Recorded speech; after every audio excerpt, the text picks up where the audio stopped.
Welcome, dear listener.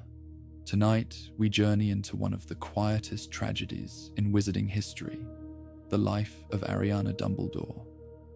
Long before Albus Dumbledore became the legendary headmaster of Hogwarts, before dark lords rose and fell, there was a small girl hidden behind locked doors in a lonely house at Godric's Hollow. Her story was rarely spoken aloud, even by those who loved her most. Yet the suffering she endured shaped the fate of her family and changed the course of the magical world forever. So settle gently into the darkness and let us begin where Ariana's life first started to unravel. Before tragedy settled over the Dumbledore family, like winter fog across the Scottish hills, there had been warmth in their home. Not perfect happiness, for no family is ever entirely free of worry, but the ordinary kind of peace that feels endless while it lasts. Their house stood in the small wizarding community of Mold on the Wold, where cobblestone lanes curved between old cottages and gardens overflowed with herbs, roses, and magical flowers that opened beneath moonlight.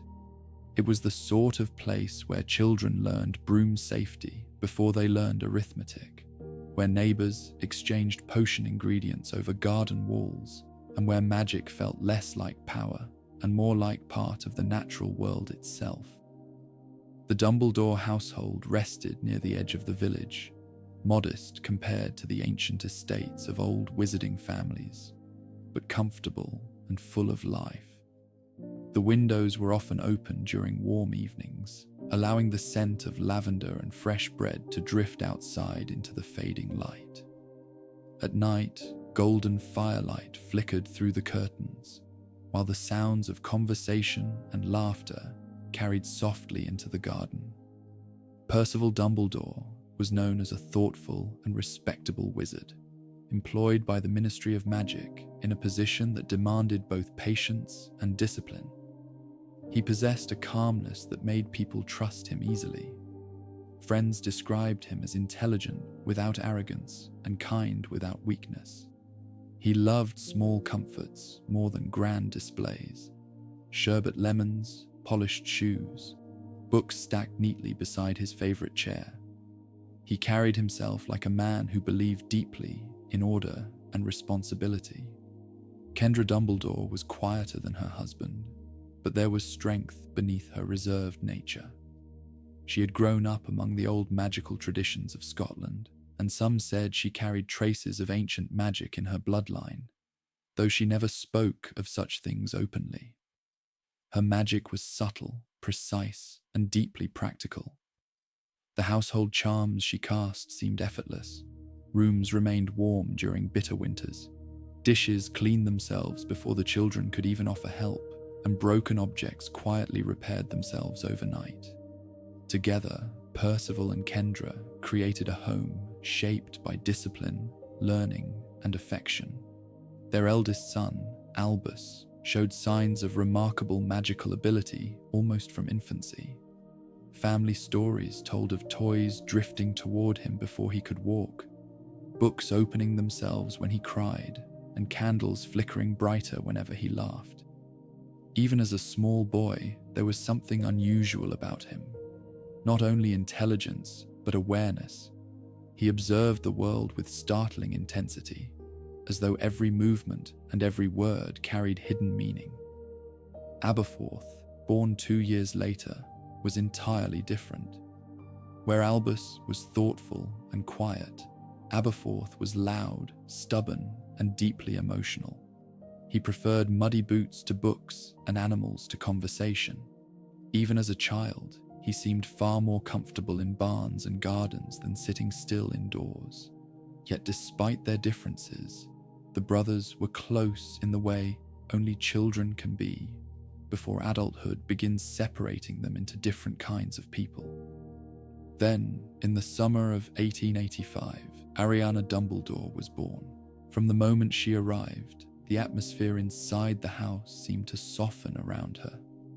Kendra later described her daughter as unusually calm during her earliest months. watching the world with solemn, dark eyes that seemed far older than they should have been. Even Albus, still very young himself, became fascinated by his little sister almost immediately. He would sit beside her cradle for hours, performing tiny, harmless bits of accidental magic to entertain her. Floating feathers, dancing lights, wooden animals that marched in circles across her blankets. Ariana rarely cried. Instead, she watched everything carefully, as though trying to understand a world she had only just entered. As she grew older, signs of unusual, magical power began appearing around her. Flowers bloomed when she touched them. Windows frosted over during moments of sadness. Candles flared brighter whenever she laughed. Once, during a thunderstorm, Kendra discovered tiny silver sparks dancing across Ariana's fingertips, while rain hammered against the roof overhead. The family treated these incidents with amusement at first. Magical children often displayed accidental magic before formal training began. Yet there was something different about Ariana's abilities. They felt larger somehow, less controlled, almost alive with emotion. Albus noticed it before anyone else. By the age of 6, he had already begun reading magical theory books far beyond his years. He watched Ariana closely, studying the way her moods affected the world around her. When she became frightened, objects trembled slightly nearby. When she was happy, lights seemed warmer and brighter. Once, after scraping her knee in the garden, every flower within several feet suddenly burst open all at once, blooming violently beneath the afternoon sun. It frightened Kendra more than she admitted aloud. She became increasingly protective of her daughter, though she hid her concern beneath calm routines. Ariana was rarely allowed far from the house without supervision. Kendra quietly reinforced protective charms around the property and discouraged strangers from visiting too often. At the time, even Albus did not fully understand why his mother seemed constantly watchful whenever Ariana played outside. Yet despite that quiet anxiety, there was still happiness then. Summer evenings often found the family gathered in the garden behind their home, while soft golden light faded across the hills. Percival would sit beneath a tree, reading aloud from magical history books, while Abberforth chased garden gnomes between rows of herbs. Albus practiced simple wand movements with obsessive concentration, while Ariana wandered barefoot through the grass collecting flowers. Sometimes her magic revealed itself in strange little ways during those evenings. Fireflies gathered around her in unusual numbers. Wind moved differently near her, circling gently as though drawn toward her small figure. Once, while she slept against Kendra's shoulder beside the garden wall, every nearby flower slowly turned toward her at the same time, their petals shifting silently beneath the moonlight. No one spoke of it afterward. Perhaps they sensed already that something fragile existed within those peaceful days. That happiness, once noticed too clearly, often begins slipping away. The Dumbledore home remained full of warmth, but shadows had already begun gathering at its edges. Percival still laughed loudly at dinner. Kendra still hummed softly while working magic around the house. Albus still buried himself in books, while Abberforth returned home, dirty and grinning from climbing fences or chasing goats through nearby fields. And Ariana still drifted through the center of it all, like quiet sunlight, loved fiercely by everyone around her. But beneath the comfort of ordinary life, something dangerous waited just beyond the garden walls, and before long, the world outside would notice Ariana Dumbledore too. The summer that changed Ariana Dumbledore's life forever began gently, with long afternoons filled with birdsong and warm wind drifting across the hills beyond Mold on the Wold. The village moved slowly during those weeks. Shopkeepers left doors open to welcome the breeze, Children wandered between cottages until twilight, and evenings stretched golden beneath the fading sun. Inside the Dumbledore household, life followed familiar patterns. Percival left each morning for ministry work with polished shoes and careful routines. Kendra managed the house with quiet precision, while Albus disappeared into books far beyond his age. Abberforth spent most of his time outdoors, returning home muddy and smiling, with stories about strange animals he had discovered near the woods. And Ariana wandered softly through the center of the house and garden, like a small drifting light. She was 6 years old that summer, small for her age, dark-haired and solemn-eyed, though moments of sudden laughter still transformed her completely. Her magic had continued growing stronger in ways both beautiful and unsettling. Flowers leaned toward her when she walked through the garden. Rains sometimes slowed around her, as though uncertain whether to touch her.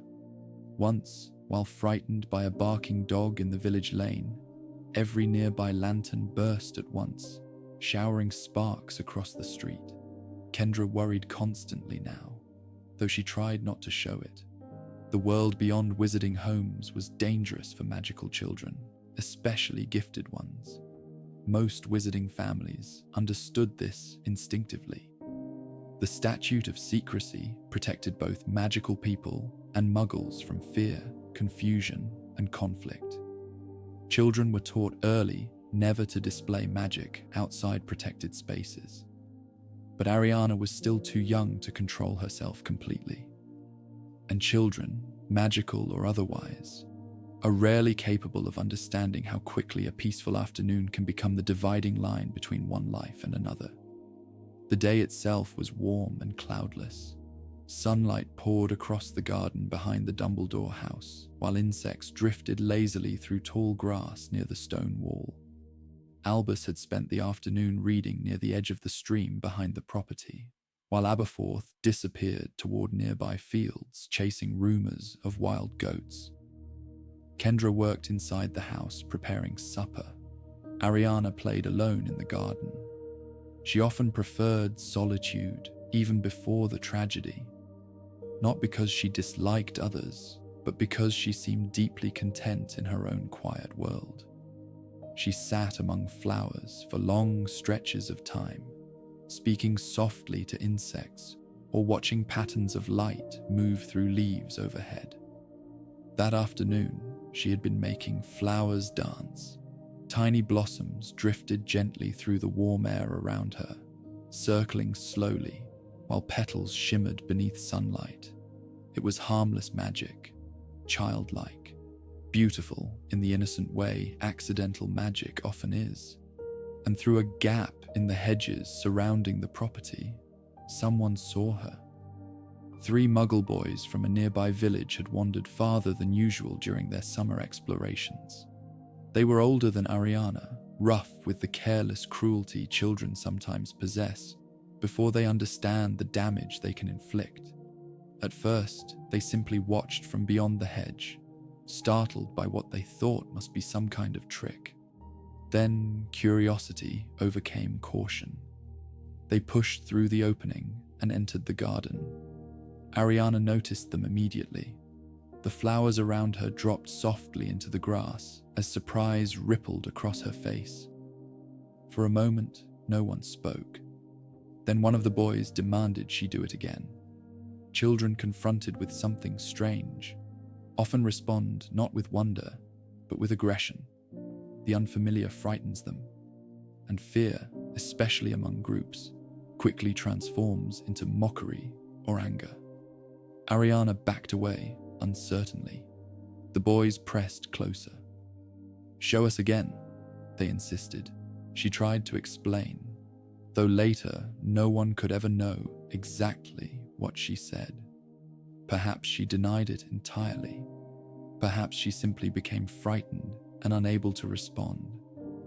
Whatever happened in those next moments unfolded quickly. The boys grabbed her arms. One shook her violently.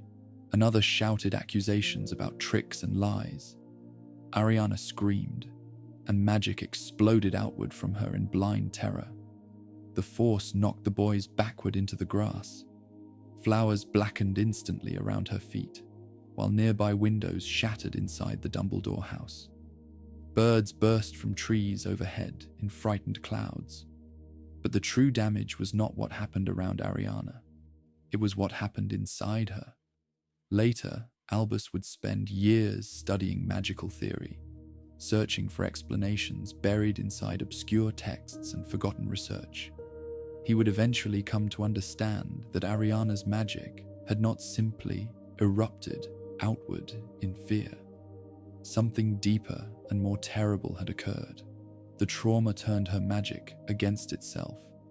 In that instant of terror and helplessness, her young mind began associating magic with pain, with danger, with fear. And because magical ability is deeply tied to emotion, especially in children, Ariana instinctively tried to suppress it. But magic cannot simply disappear. When buried forcefully, it twists inward. The screaming brought Kendra running from the house. She found Ariana collapsed in the garden, surrounded by dead flowers and shattered glass, while the boys fled in terror toward the road beyond the village. At first, Kendra believed her daughter had merely fainted from fright. But when Ariana woke later that evening, something fundamental had changed. The cheerful curiosity that once filled her seemed distant now. She flinched at sudden sounds. Her eyes darted constantly toward doors and windows. Worst of all, her magic no longer responded naturally to joy or excitement. Instead, it erupted violently whenever she became frightened. During the first episode after the attack, a drinking glass exploded in her hand when Kendra accidentally raised her voice. The next morning, curtains caught fire when Ariana woke from a nightmare screaming. By the end of the week, furniture trembled whenever she became upset. The family tried desperately to pretend the situation was temporary. Percival assured Kendra that time would heal her. Albus spent hours sitting quietly beside Ariana, reading softly to her from books she once loved. Abberforth brought her flowers and strange little creatures from the fields, trying to make her smile again. Sometimes it worked briefly, but the old Ariana never truly returned. The change frightened Albus most deeply because he remembered exactly who she had been before. He remembered the calm little girl who made flowers bloom in her hands and watched sunlight through windows with quiet wonder. Now she seemed trapped inside constant fear, as though the world itself had become unsafe overnight. And perhaps, for her, it had. The attack itself left no visible scars, no broken bones, no lasting physical injuries, but magic wounds differently than ordinary violence. Ariana had been damaged in a way the wizarding world barely understood at the time. Her emotions and magical core had become tangled together so completely that one could no longer exist safely without threatening the other. The family learned quickly to avoid upsetting her. Doors closed softly now inside the house. Conversations became quieter.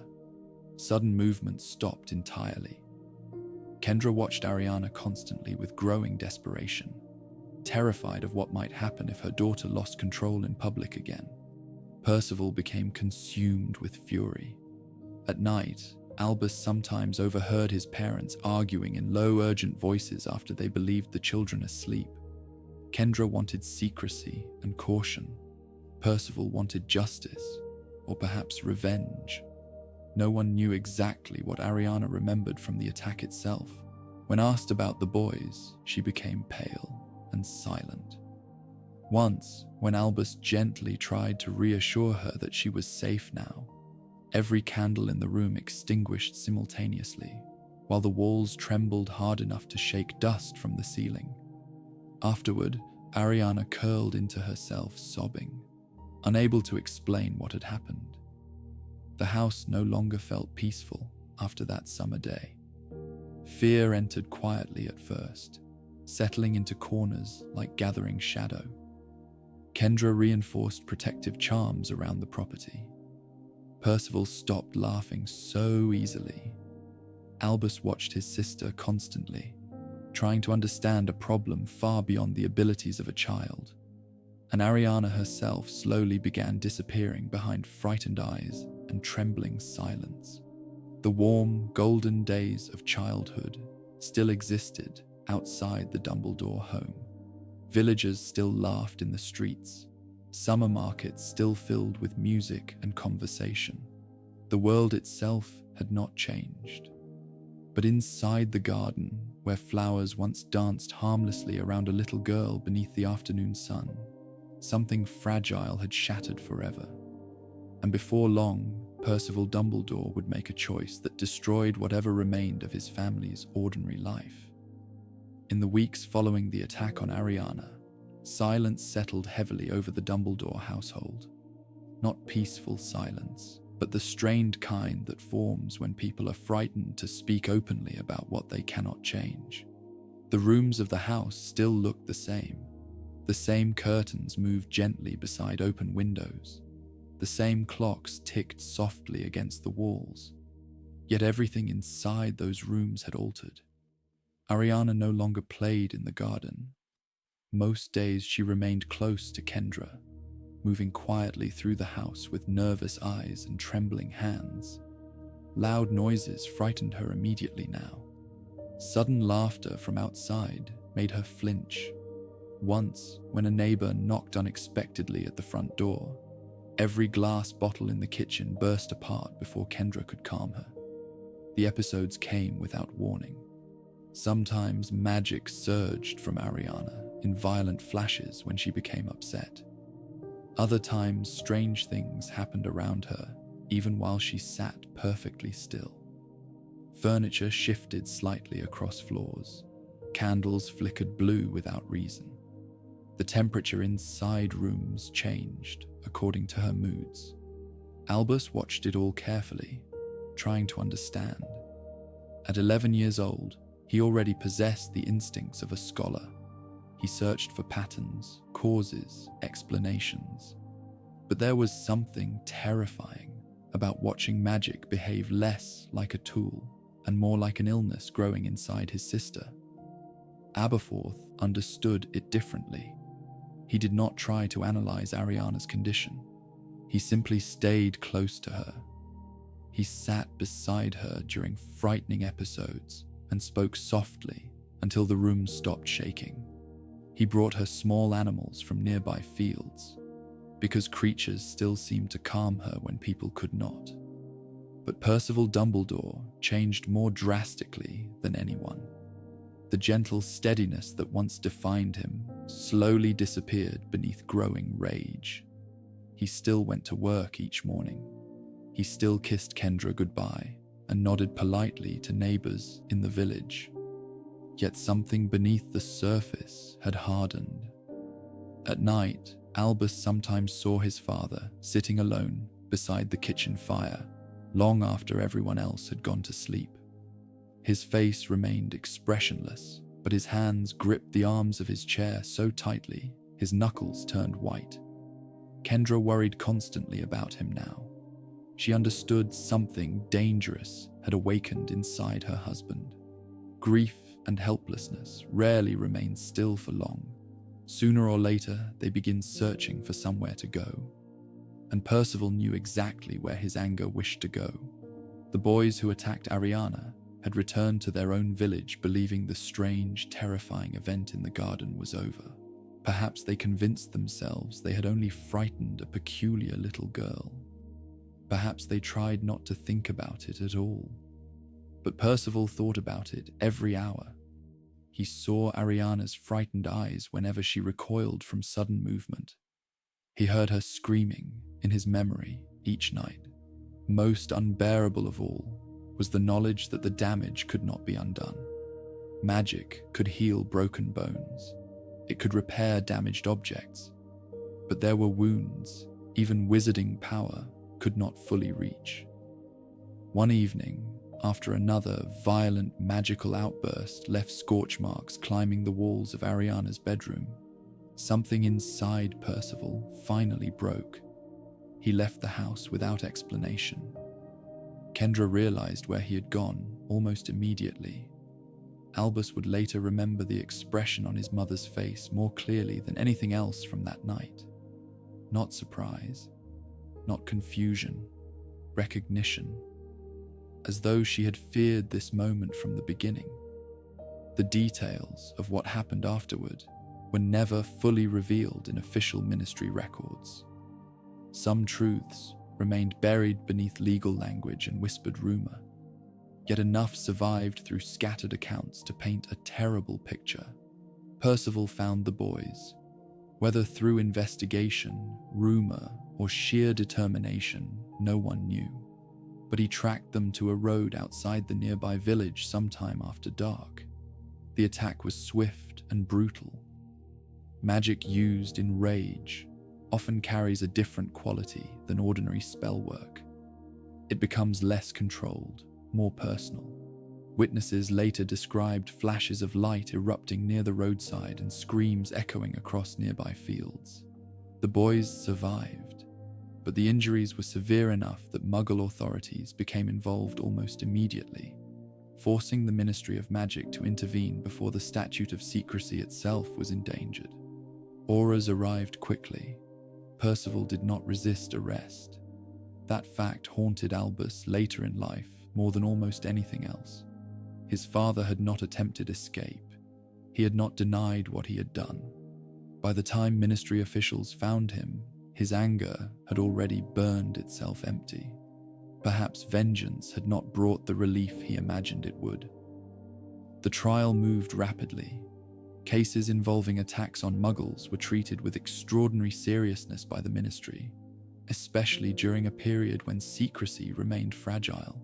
Wizards were forbidden from using magic against non-magical people, except under the strictest circumstances. Percival faced the Wizengamot without defense. This puzzled many officials at the time. Normally, a father defending his child might have argued emotional distress or provocation. Yet Percival remained almost entirely silent throughout proceedings, because explaining the truth meant exposing Ariana. And that possibility terrified Kendra far more than imprisonment itself. The wizarding world knew little about obscurials during that era, but enough stories existed to inspire fear. Magical children whose powers turned inward after trauma were considered unstable and dangerous. Many died young. Others were hidden away from society entirely. Kendra understood exactly what would happen if the ministry discovered Ariana's condition. Officials would investigate. Healers might attempt treatment. Researchers might study her. Worst of all, strangers would take her away. So Percival said nothing. He accepted guilt without explanation, allowing the wizarding world to believe he was simply a violent man who hated Muggles. The sentence was severe. Azkaban, the prison fortress rising from cold northern waters, where Dementors guarded the condemned.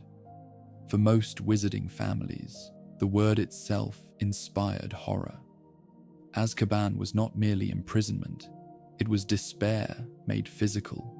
The prison stripped happiness from the mind until even memories became painful. When the sentence was announced, Kendra reportedly closed her eyes, but did not cry. Albus attended the hearing. Years later, he would remember fragments of it with painful clarity. The cold, echoing chamber, black robes shifting softly across stone floors, the expressionless faces of ministry officials, and his father standing alone at the center of it all. Percival looked older somehow during those final moments. Not broken, exactly, but exhausted in a way Albus had never seen before. For one brief instant before being led away, Percival looked directly toward his eldest son. No words passed between them. None were needed. Albus understood even then that his father believed he was protecting the family through silence. But he also understood something else. Love had driven Percival to violence, and violence, however justified emotionally, had destroyed everything. The journey home afterward passed in near silence. Rain streaked against carriage windows while Kendra sat rigid beside her children, staring ahead as though refusing to let herself collapse. Abberforth cried openly for part of the journey, before eventually falling asleep against the carriage wall. Albus remained awake the entire time. Something fundamental had shifted inside him during that trial. Children often believe adults understand the world completely, that parents know how to protect their families from danger.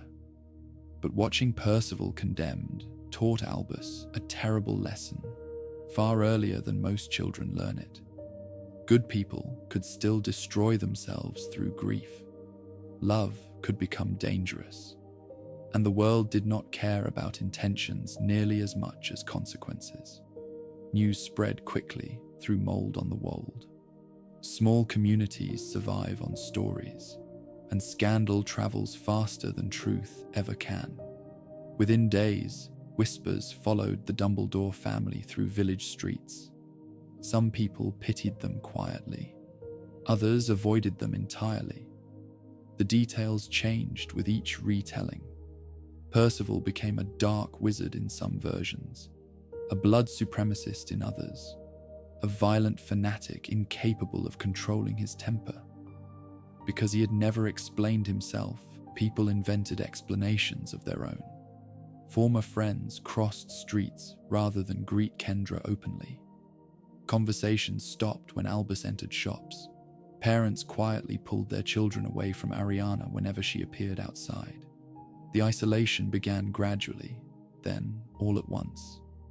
Inside the house, Ariana sensed the tension without understanding its cause. She asked repeatedly where her father had gone. Kendra answered gently each time, though her voice grew more fragile with every explanation. Albus began noticing changes in his mother too. She moved more slowly now. Her shoulders remained tense constantly, as though expecting disaster at any moment. At night, long after Ariana finally slept, Kendra sat alone at the kitchen table with unopened letters from the ministry spread before her. The warmth that once filled the Dumbledore home faded piece by piece. Laughter disappeared first, then comfort, then any illusion that their old life might someday return.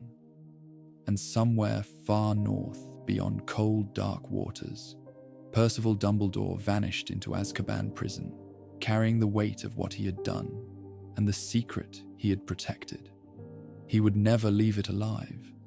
The decision to leave mold on the wold came quietly, though by then, silence had become the natural language of the Dumbledore family. No dramatic announcement was made. No farewell dinners were shared with neighbors. Kendra simply began packing the house one grey autumn morning, while cold wind moved through the garden outside. The village that had once felt warm and familiar no longer belonged to them. People still nodded politely when passing Kendra in the street, but pity had replaced friendship in their eyes. Parents no longer allowed their children near the Dumbledore property. Rumours drifted through the village like smoke that could never fully clear. Some believed Percival had always hidden violent tendencies. Others whispered darker theories involving dangerous magic and family curses. No one knew the truth, and Kendra intended to keep it that way. Albus helped her pack the house in careful silence. Books disappeared into trunks one by one. Dishes wrapped themselves gently in protective charms before sliding into crates. Curtains were folded away, while dust drifted through pale afternoon light. The house looked smaller as it emptied. Ariana watched much of the process without understanding. She moved quietly from room to room, clutching a worn, stuffed toy, while magic flickered nervously around her fingertips whenever voices grew too loud. Abberforth reacted differently.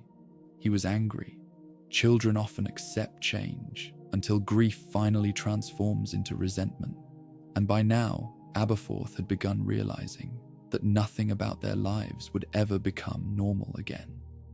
He slammed doors, argued with Kendra, refused to speak some evenings entirely, but even he fell silent whenever Ariana suffered another episode.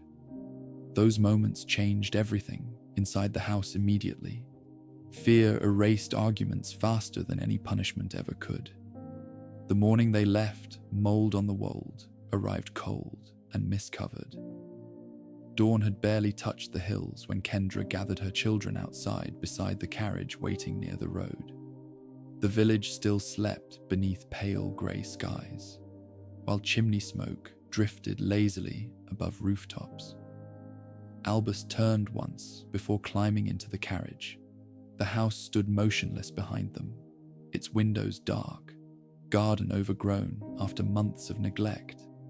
He remembered summer evenings there before the attack, his father laughing beside the garden wall, Ariana making flowers drift through warm air beneath the setting sun. Those memories already felt impossibly distant. As the carriage began moving down the road away from the village, no one spoke for a long time. The journey to Godric's Hollow lasted most of the day. Rain followed them across the countryside in slow drifting waves while wheels rattled against muddy roads. Ariana slept against Kendra for part of the journey, restless even in sleep, murmuring softly whenever thunder rolled overhead. Albus spent much of the trip staring through rain-streaked windows at landscapes passing slowly beyond the glass. Villages, forests, rivers disappearing beneath fog. He had read about Godric's Hollow before in magical history books, one of the oldest wizarding settlements in Britain, a place where magical and non-magical families had coexisted for centuries beneath quiet, unspoken agreements. It seemed strange to him that they were fleeing secrecy by moving somewhere so historically important. But Kendra had chosen the village carefully.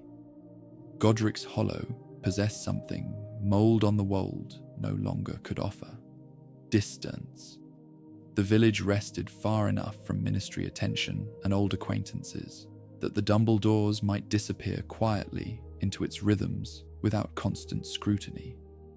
More importantly, many wizarding families there valued privacy deeply. Old magic lingered in the village like mist among gravestones and narrow lanes. People minded their own business. When they finally arrived near evening, the village appeared almost dreamlike beneath gathering twilight. Stone cottages lined narrow roads bordered by ancient trees, whose branches twisted overhead like dark fingers against the fading sky. Smoke rose from chimneys into cold evening air, while church bells echoed softly somewhere beyond the village square. Godric's Hollow felt older than mold on the wold. Not merely older in buildings, but older in spirit. History seemed woven into the ground itself. Famous magical families had lived and died there for centuries. Their names filled nearby graveyards and old records stored deep within ministry archives. The house Kendra rented stood near the edge of the village beyond several overgrown hedges and narrow winding paths. It was larger than their previous home, but carried an air of long abandonment. Ivy climbed the stone walls unchecked. Several windows were clouded with dust. The garden had grown wild beneath months of neglect, weeds twisting around broken fences and dead flower beds. Abberforth frowned openly when they first approached it. "It looks haunted," he muttered. Perhaps it did, but Kendra saw something else entirely: privacy. The house sat far enough from neighboring cottages that Ariana's episodes might remain unnoticed. High hedges shielded much of the property from view. Thick stone walls offered protection against sound and magical disturbances alike. The moment they stepped inside, Albus understood his mother's choice completely. The rooms felt empty but defensible. That realization frightened him more than the house itself. Most families choose homes for comfort, for warmth, for happiness. Kendra had chosen this one like a fortress. The following weeks disappeared beneath endless work. Dust coated nearly every surface. Curtains smelled faintly of mildew after years unused. The garden had become almost impossible to navigate beneath uncontrolled growth. Yet slowly, through constant labor and careful magic, the Dumbledores transformed the abandoned house into something livable again. Albus worked beside Kendra each day, performing cleaning charms and minor repairs far beyond what most boys his age could manage. His magical control had sharpened quickly under pressure. Necessity often forces talent to mature faster than childhood should allow.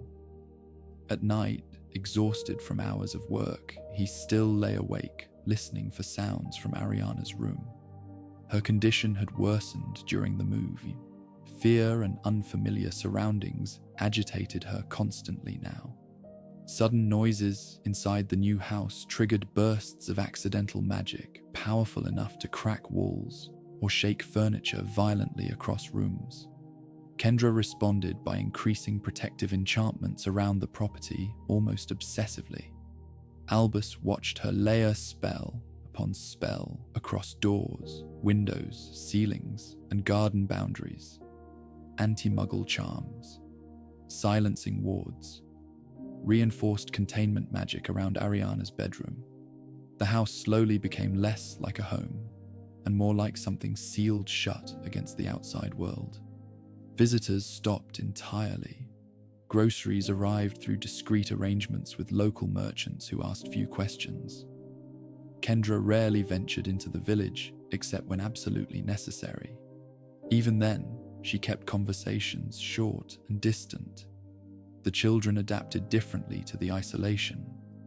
Abberforth escaped outdoors whenever possible, wandering nearby fields or helping local farmers with animals in exchange for temporary freedom from the suffocating atmosphere inside the house. Albus withdrew inward. Books became his refuge more than ever now. He spent long evenings reading beside dim firelight, while rain tapped softly against windows reinforced with protective charms. Magical theory, history, transfiguration texts far beyond his years. Knowledge offered structure in a life increasingly shaped by fear, and Ariana remained at the center of everything. Some days she seemed almost peaceful. She wandered quietly through the garden beside Kendra, gathering flowers or watching insects move through tall grass. During those rare moments, traces of the old Ariana resurfaced briefly. She smiled more easily, spoke in gentle, uncertain voices, asked Albus questions about his books. Then something small would frighten her. A loud knock, a broken dish, an unfamiliar sound outside, and suddenly magic exploded through the house like trapped lightning. One evening during supper, a thunderclap rolled unexpectedly across the village overhead. Instantly, every candle in the room shattered outward, while plates flew from the table and windows rattled violently against their frames. Ariana collapsed crying beneath the noise while Kendra rushed to calm her. No one finished dinner afterward. Moments like those began defining life inside the house completely. The family moved carefully around Ariana now, measuring words and gestures constantly. Even happiness felt dangerous if it became too loud or sudden. The burdens settled heaviest upon Kendra. She rarely slept properly anymore. Dark circles deepened beneath her eyes while exhaustion slowly hollowed her face. Yet she never allowed herself to rest fully. Every moment revolved around protecting Ariana from the world and protecting the world from Ariana. Albus noticed something else changing too. His mother no longer spoke about the future. Before Percival's imprisonment, conversations about Hogwarts and careers and possibilities had filled the house regularly. Now such topics vanished entirely. Life had narrowed into survival, one day at a time, one episode at a time. The walls of the house seemed to close inward around them month by month. Winter arrived early that year in Godric's Hollow. Frost crept across windows each morning, while cold wind moaned softly through trees surrounding the property. The village beyond continued living normally beneath drifting snow and glowing lanterns. But inside the Dumbledore house, time itself began feeling different, smaller, heavier, as though the world beyond the hedges had continued moving forward, while the family remained trapped in the same endless fearful moment. And somewhere deep within that quiet, isolated house, Ariana Dumbledore's unstable magic continued growing stronger. By the time the Dumbledores had spent their first full year in Godric's Hollow, the house no longer resembled the warm family home they had once known in Mold on the Wold. The rooms were cleaner now, the walls repaired, the garden partially restored beneath Kendra's careful magic, yet none of it felt truly alive. The house existed in a constant state of tension, as though every object inside it waited nervously for the next disaster. And increasingly, disaster came from Ariana herself. Not intentionally, never intentionally. That truth became both the family's comfort and its greatest sorrow. Ariana did not wish to frighten anyone. She did not enjoy the destruction that erupted around her during moments of fear or confusion. Often, after one of her episodes ended, she would stare silently at broken furniture or shattered windows, with the bewildered expression of someone waking from a terrible dream. Sometimes she cried afterward. Sometimes she remembered nothing at all. At first, Kendra still believed time might heal her daughter. She researched quietly through old books and private correspondence with healers, willing to ask a few questions. She experimented with calming potions, protective charms, routines meant to reduce stress and prevent magical eruptions. Nothing truly worked. The problem was deeper than unstable accidental magic. Even without fully understanding the theory behind it, Kendra sensed that something fundamental inside Ariana had become fractured. Her daughter feared magic now, feared the very force living within her. And because of that fear, the magic fought harder each time it tried to emerge naturally. It became trapped pressure, searching constantly for escape. The episodes changed gradually over time. In the beginning, they had been mostly reactive, sudden bursts caused by fright or panic. But as Ariana grew older, her magic began behaving unpredictably, even during calm moments. Sometimes objects moved around her without warning, while she sat perfectly still. Other times, entire rooms seemed to respond to her emotions before she consciously understood them herself. One winter evening, while Kendra quietly brushed Ariana's hair beside the sitting room fire, the flames suddenly turned brilliant silver without explanation. The fire roared high enough to blacken stones around the hearth, while every clock in the room stopped ticking simultaneously. Ariana did not even appear to notice. Another time, Albus awoke during the night to discover snow falling gently inside the hallway, despite all windows being closed and locked. Tiny white flakes drifted silently through the darkness, while Ariana stood barefoot at the far end of the corridor, staring blankly ahead. The moment she noticed Albus watching her, every candle in the house extinguished at once. The fear inside the family deepened steadily. Yet perhaps the cruelest part of Ariana's condition was how normal she could still seem during certain moments. There were days when she laughed softly at something Abberforth said, or sat peacefully beside Albus while he studied. During calm afternoons in the garden, she sometimes appeared almost untouched by tragedy. Those moments filled the family with dangerous hope, because inevitably, something shattered them again.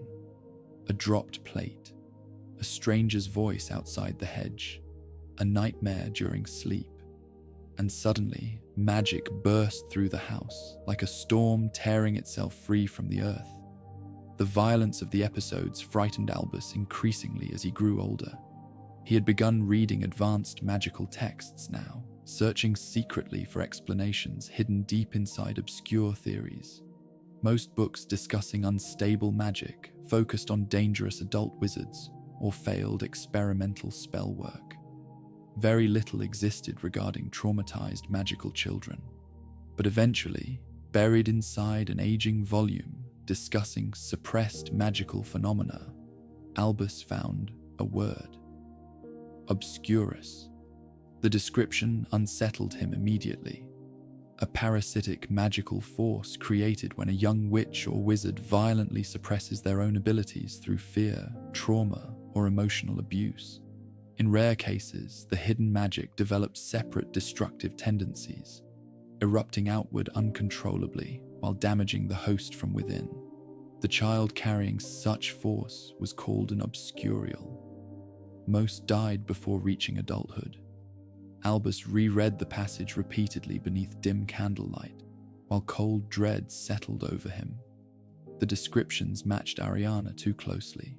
Sudden magical eruptions, emotional instability, suppressed abilities twisting inward destructively, and isolation.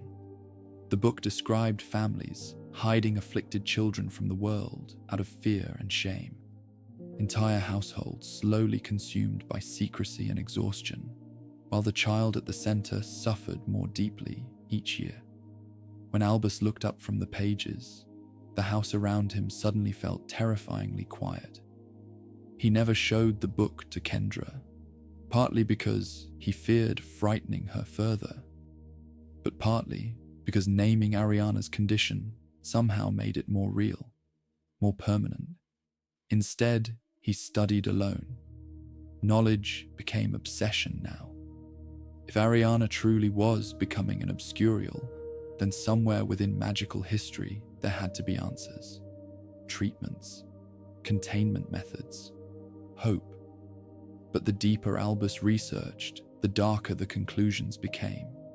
Most accounts ended tragically. Young magical children consumed by unstable force before adolescence. Entire buildings destroyed during episodes. Ministry intervention. Death. Always death. The weight of this knowledge isolated Albus almost as much as Ariana herself. At Hogwarts' age approached quickly now, yet excitement about his future felt tangled hopelessly with guilt. He wanted desperately to continue learning, to understand magic deeply enough to save his sister somehow. But another part of him feared leaving home at all, because Ariana's condition was worsening. The episodes lasted longer now. Earlier outbursts had erupted quickly before fading. Now magical disturbances sometimes continued for hours. During especially severe incidents, the entire house seemed to react to Ariana's emotions. Walls trembled, furniture splintered apart, glass melted strangely inside windows. And afterward, Ariana appeared exhausted beyond words, as though the magic drained pieces of her each time it escaped. Kendra carried the burden hardest. She slept lightly, with her wand always within reach. Meals became irregular because Ariana's moods determined the household rhythm entirely. Some nights, Kendra remained awake until dawn, beside Ariana's bed, whispering soothing words while dangerous magic crackled invisibly through the room around them. Albus noticed the exhaustion carving itself into his mother slowly. Grey streaks spread through her dark hair. Fine lines deepened around her eyes. Her hands trembled occasionally after severe episodes, though she hid it whenever possible. Still, she never allowed herself to speak openly about despair. Instead, she focused entirely on control, New wards appeared around the property monthly now. Reinforced protections sealed Ariana's bedroom. Kendra charmed dishes and furniture against accidental breakage. Even mirrors disappeared from certain rooms after one terrifying incident where Ariana's reflection began moving independently during an episode. The house itself transformed beneath years of containment magic. Visitors became almost impossible. Kendra invented excuses whenever villagers attempted friendly conversation. Ariana was ill. The family valued privacy. Life remained difficult after Percival's imprisonment. Most people accepted these explanations politely enough. Godric's Hollow respected solitude more than most places. Yet rumors still spread quietly. Some villagers whispered that the Dumbledore girl was strange. Others claimed the family practiced dangerous magic behind closed doors. Children dared each other to approach the hedge surrounding the property at night, because strange lights sometimes flickered above the house after dark. Abberforth hated the rumors immediately.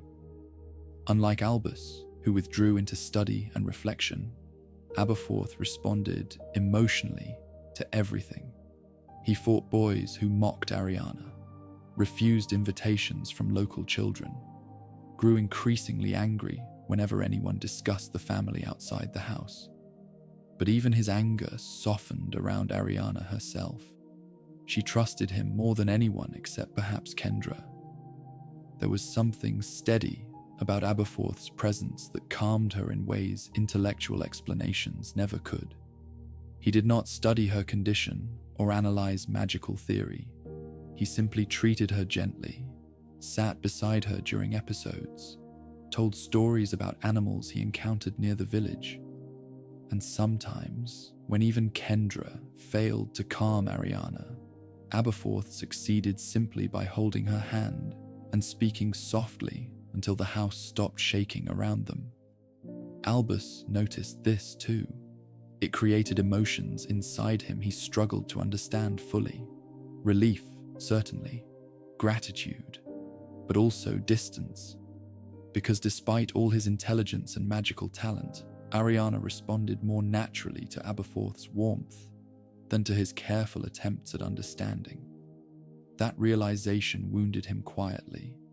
As years passed, Ariana herself seemed increasingly divided between moments of childlike innocence and something far more tragic. Some days, she appeared mentally younger than her age, wandering the garden, collecting flowers, or speaking softly to birds perched near the hedges. Other times, she sat staring silently from windows for hours as though listening to distant voices no one else could hear. The instability frightened Albus more than the magical destruction ever had, because slowly, painfully, he began realizing that Ariana was not merely dangerous, she was disappearing. The sister who once laughed beneath summer sunlight in Mold on the Wold felt farther away each year. In her place remained someone trapped between fear, confusion, and immense uncontrolled power.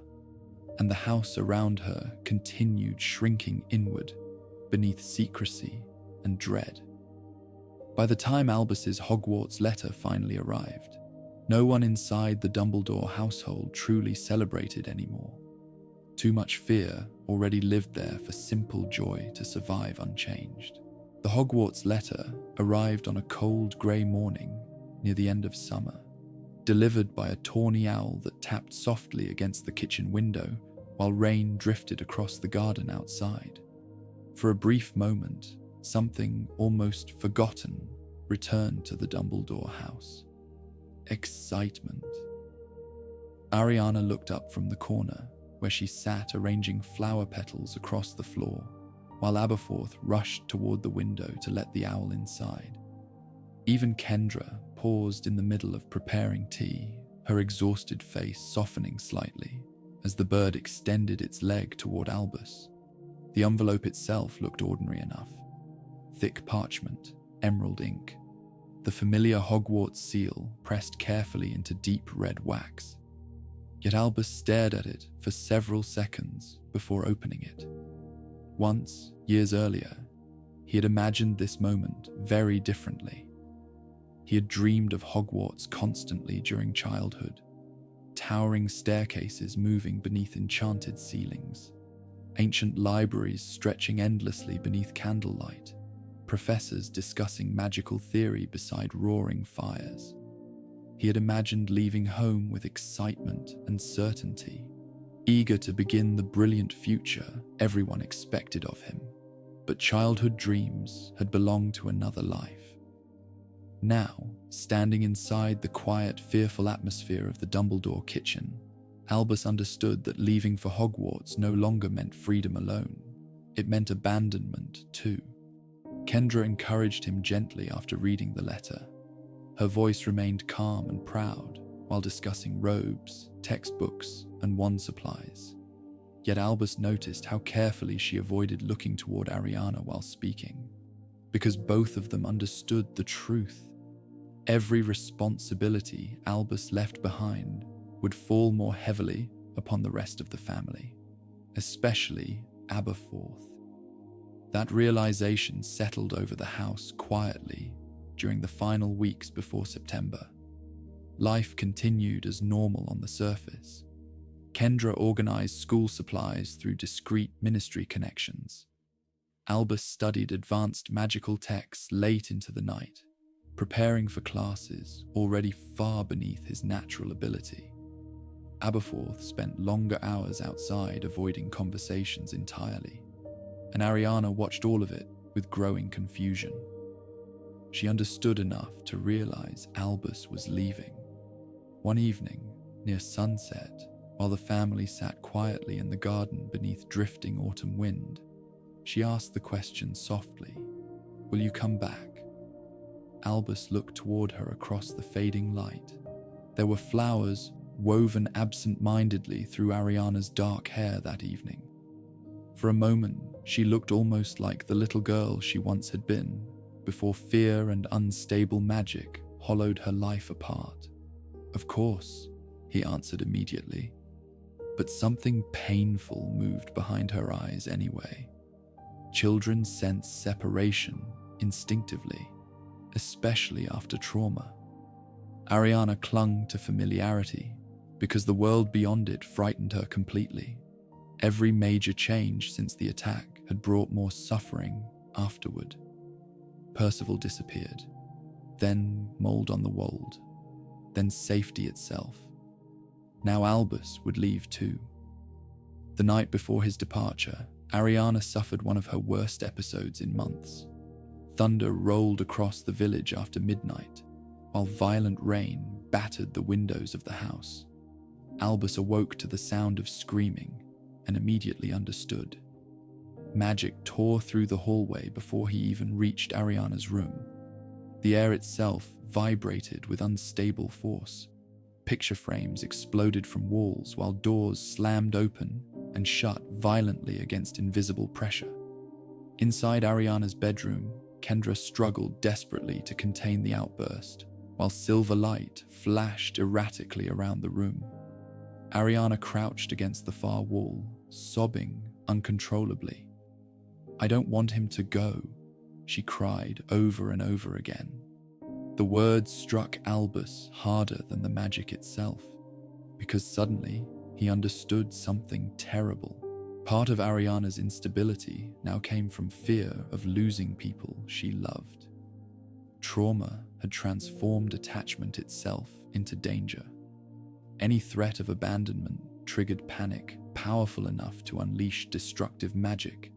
Before she consciously understood what was happening, Kendra finally calmed the episode near dawn.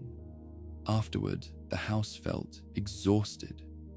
Burn marks climbed the hallway walls. Several windows had cracked despite protective wards. Ariana eventually fell asleep clutching Kendra's robes tightly, like a frightened child terrified of waking alone. Albus never returned to bed.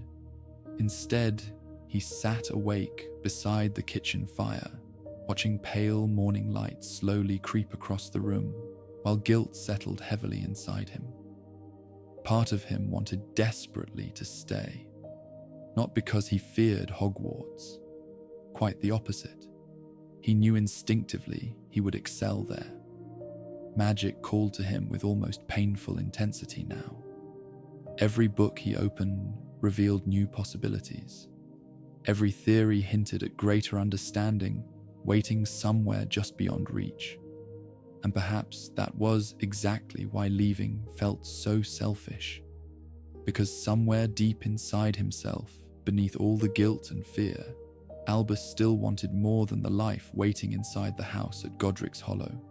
He wanted greatness. The realization shamed him immediately. The journey to King's Cross Station passed quietly beneath low autumn clouds. Kendra accompanied him alone, while Abberforth remained home with Ariana.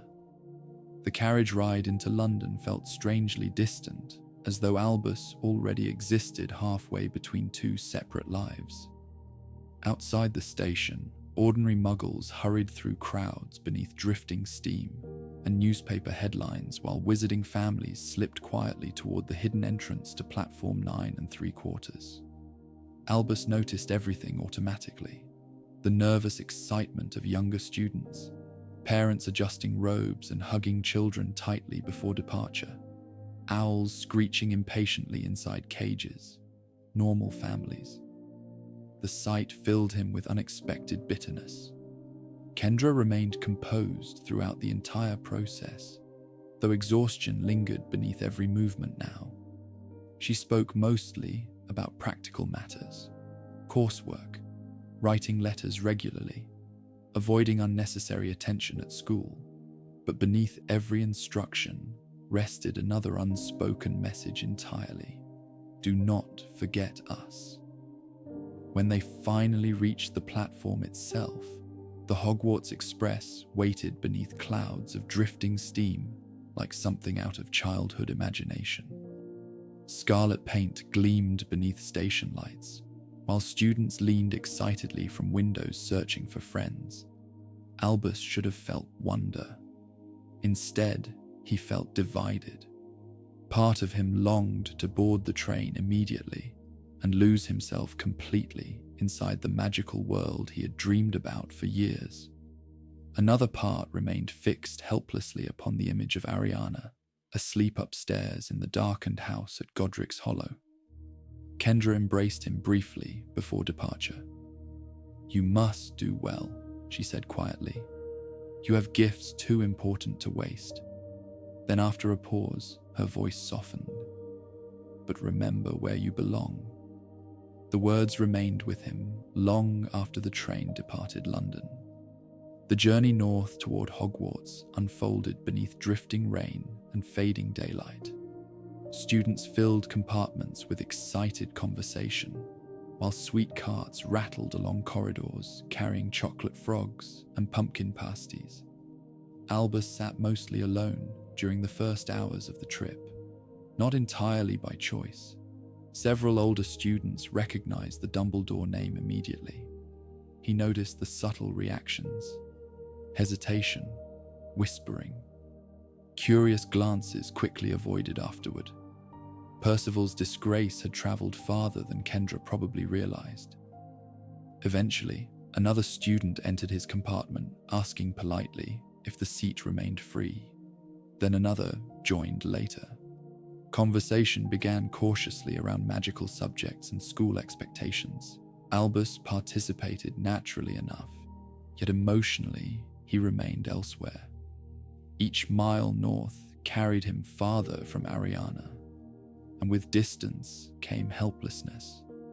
For years, every day of his life had revolved around the unstable rhythms of the house at Godric's Hollow, listening for sudden crashes upstairs, watching Kendra's exhaustion deepen, studying late into the night, searching desperately for answers no one else seemed capable of providing.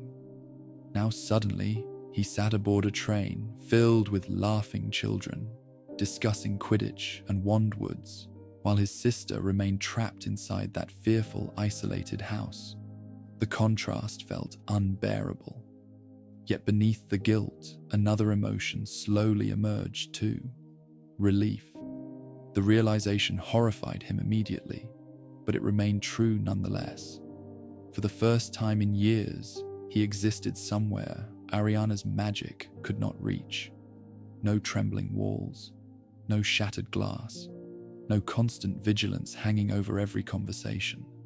The freedom felt intoxicating. And because it felt intoxicating, guilt followed immediately afterward.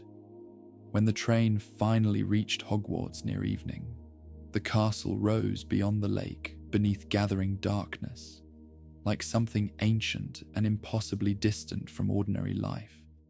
Towers pierced low clouds while thousands of golden windows flickered against stone walls older than memory itself. Students gasped softly around him. Even Albus felt his breath catch briefly at the sight. Hogwarts radiated magic unlike anything he had ever experienced before. Not unstable, fearful force like Ariana's episodes. Something deeper, controlled, layered through centuries of history and knowledge. For the first time since childhood, wonder pushed briefly against the weight inside him. The boat ride across the lake passed quietly beneath drifting mist.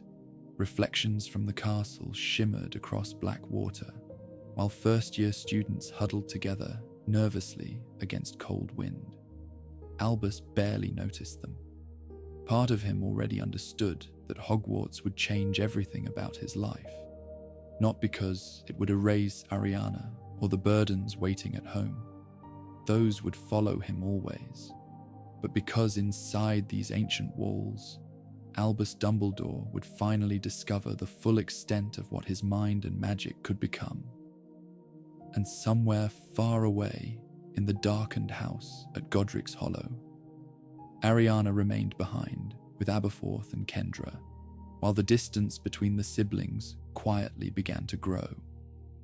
Hogwarts should have been the beginning of freedom for Albus Dumbledore.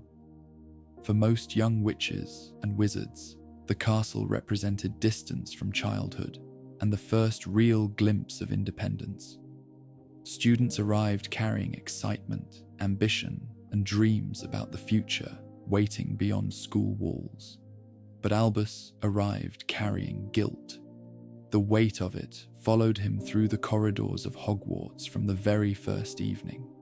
Even while professors praised his brilliance and classmates whispered admiration about his extraordinary talent, part of his mind remained fixed upon the house at Godric's Hollow, where Ariana still lived behind locked doors and reinforced windows. Letters from home became the center of his emotional life almost immediately. Kendra wrote carefully, always controlling her words with the same discipline she used in every other part of life now. Her letters rarely described emotions directly. Instead, they focused on practical details. Ariana calm today. Minor episode after thunderstorm. Abberforth managing well enough. No serious damage this week. Yet beneath those simple sentences, Albus sensed exhaustion growing steadily stronger. Sometimes ink blurred slightly across the parchment as though written by trembling hands. Occasionally entire sections appeared erased and rewritten more carefully afterward. He read every letter repeatedly beneath dormitory candlelight, long after other students had fallen asleep. And every time an owl arrived late, fear settled coldly inside him. At Hogwarts, Albus excelled so completely that even older students struggled to comprehend him. Magic came naturally in ways that frightened some professors almost as much as it impressed them. Spells that took other students months to master unfolded effortlessly beneath his wand. Yet even while standing at the center of academic success, Albus never truly felt separate from Ariana's shadow. Because increasingly, he began realizing that nearly every important part of his personality had been shaped by her suffering. His fascination with magical theory came partly from desperation to understand what had happened to her. His caution regarding emotional attachment grew from fear of losing people. His instinct towards secrecy formed naturally inside a household where survival depended upon silence. Even his growing distrust of power traced itself back toward Ariana eventually. The realization unfolded slowly during his early years at Hogwarts. Most students viewed magic as exciting, competitive, liberating. They celebrated displays of magical strength during lessons and dreamed about future careers within the ministry or magical research. Albus watched magic differently because he had seen what happened when power escaped control. While classmates admired dangerous spells and ambitious magical experiments, Albus remembered shattered walls and terrified screams inside the house at Godric's Hollow. He understood instinctively that magic itself was neither noble nor evil. It simply amplified what already existed within people. Fear became more destructive. Love became more dangerous. Ambition became more consuming. And guilt became nearly impossible to escape. Professors noticed his unusual seriousness almost immediately. Even at 11, Albus approached magical education with a level of emotional caution, uncommon among gifted students. He rarely used magic carelessly outside lessons. He disliked showing off, despite possessing ability far beyond most of his peers.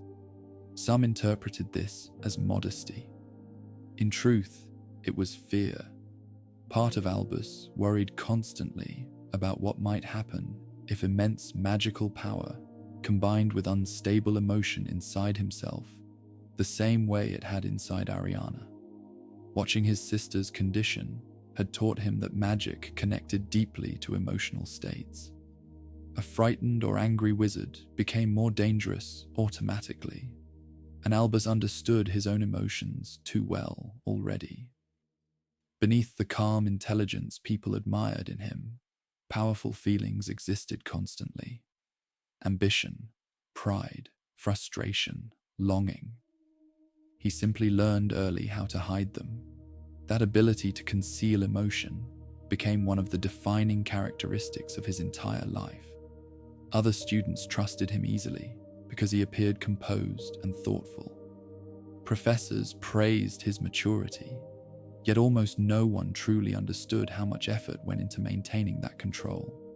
Because inside the Dumbledore household, emotional instability had consequences. Rage shattered windows. Fear exploded through walls.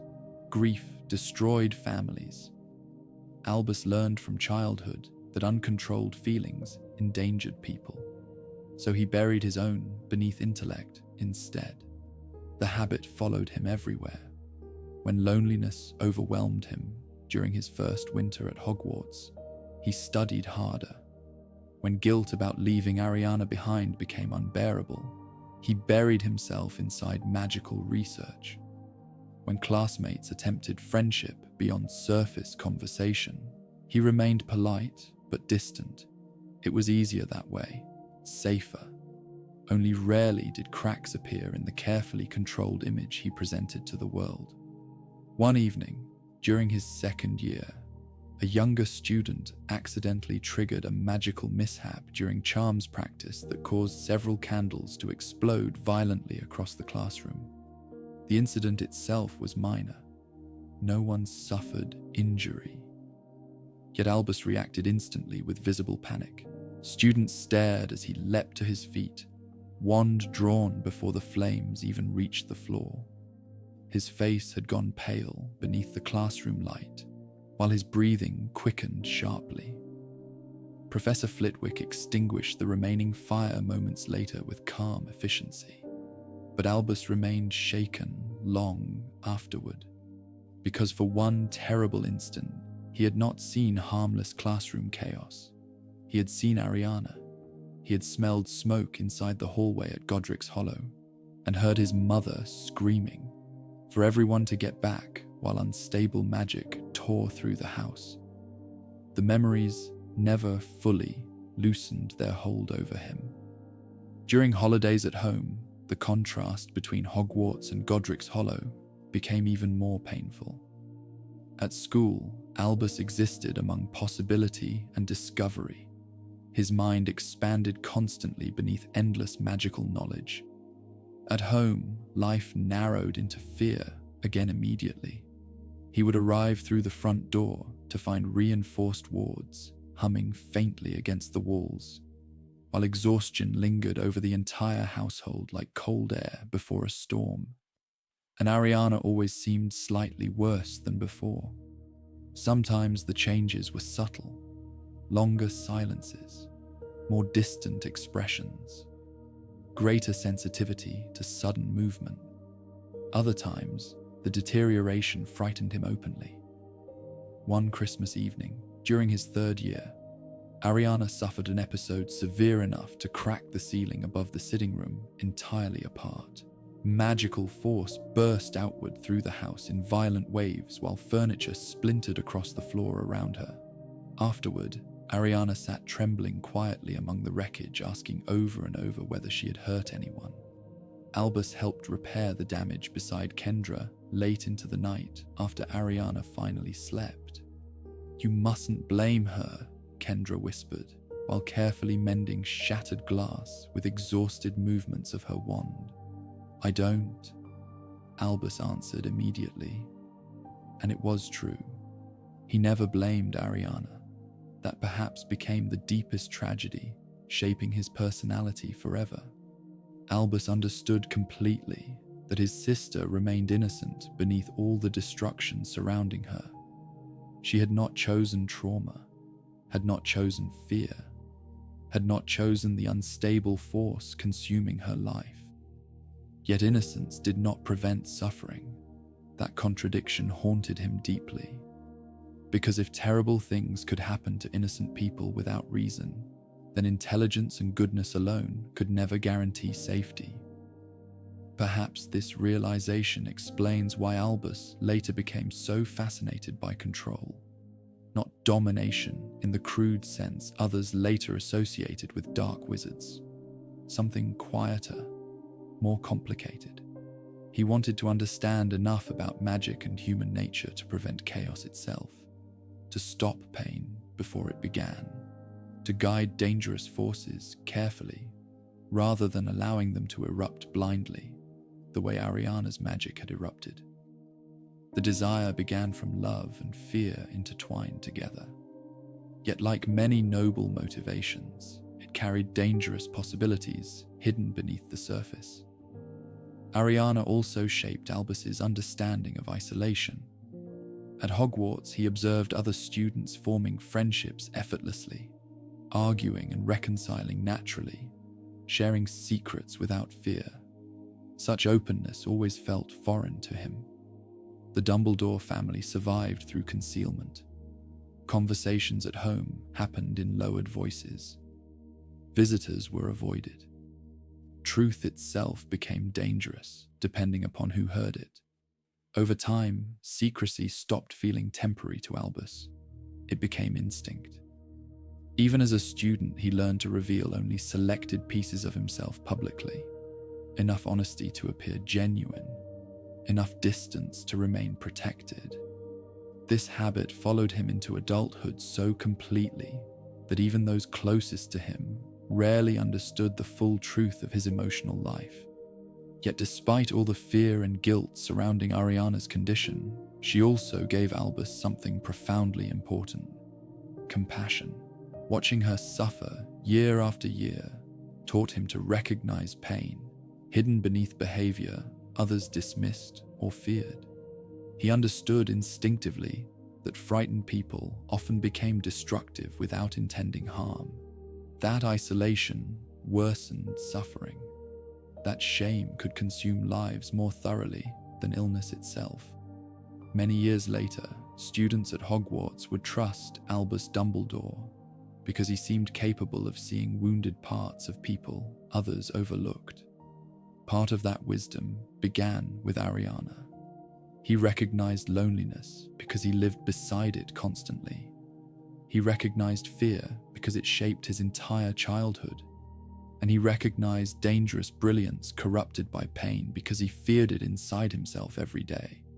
Perhaps that is why Ariana remained so central to his emotional life long after her death. Not only because he loved her, but because she quietly shaped the entire structure of who he became. Without Ariana, Albus might have grown into a very different man, a more arrogant one, a less compassionate one, possibly even a dangerous one. Instead, every triumph at Hogwarts unfolded beside the memory of a frightened little girl hidden away in a darkened house because the magical world had no place for her suffering.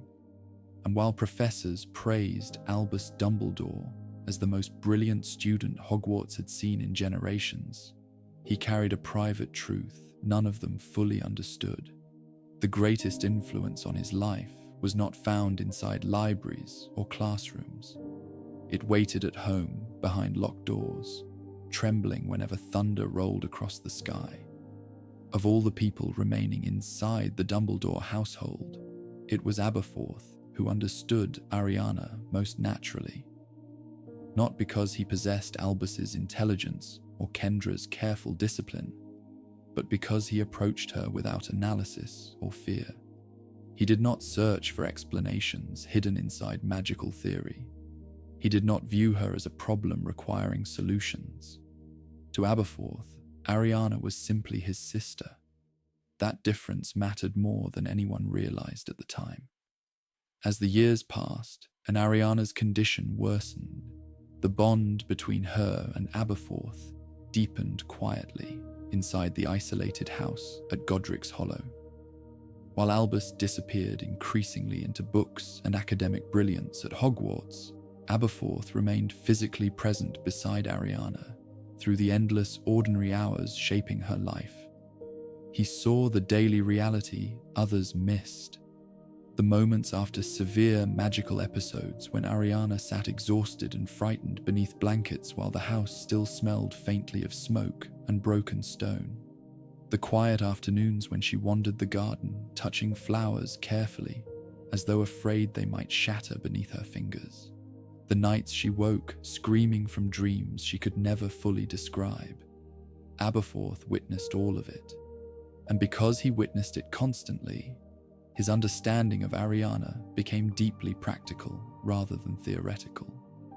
He learned which sounds frightened her most, which stories calmed her during episodes, which weather patterns made her magic unstable before she even realized it herself. Thunderstorms remained especially dangerous. Whenever dark clouds gathered over the village, tension spread immediately through the house. Ariana sensed storms long before rain actually arrived. Sometimes she became restless hours beforehand, pacing slowly between rooms while unstable magic flickered invisibly around her. During those moments, Abberforth stayed close, not hovering anxiously the way Kendra often did, but simply remaining nearby with quiet patience. He spoke to her normally, offered tea, sat beside her near the kitchen fire, discussing whatever animals he had seen recently near the fields outside the village. Animals fascinated Ariana in ways people increasingly did not, perhaps because creatures never judged her fear or treated her cautiously after episodes. Birds still landed near her in the garden, cats curled against her feet beside the fire. Even injured creatures Abberforth brought home sometimes relaxed strangely in Ariana's presence, despite the unstable magic surrounding her. One autumn evening, Abberforth rescued a wounded goat caught in fencing near the edge of the village. The animal limped badly and shook violently whenever anyone approached too quickly. Kendra initially objected to bringing it inside, fearing Ariana's condition might agitate the creature further. Instead, something remarkable happened. Ariana sat beside the goat for nearly an hour, saying almost nothing while gently stroking its neck. The animal gradually relaxed beneath her touch, until eventually falling asleep against her shoulder. Abberforth never forgot the expression on Ariana's face during that moment. Peace. Real peace. Perhaps for the first time in months. Afterward, he began bringing injured or abandoned animals home whenever possible. Birds with broken wings, stray cats, once even a fox kit too young to survive alone. Ariana responded positively to nearly all of them.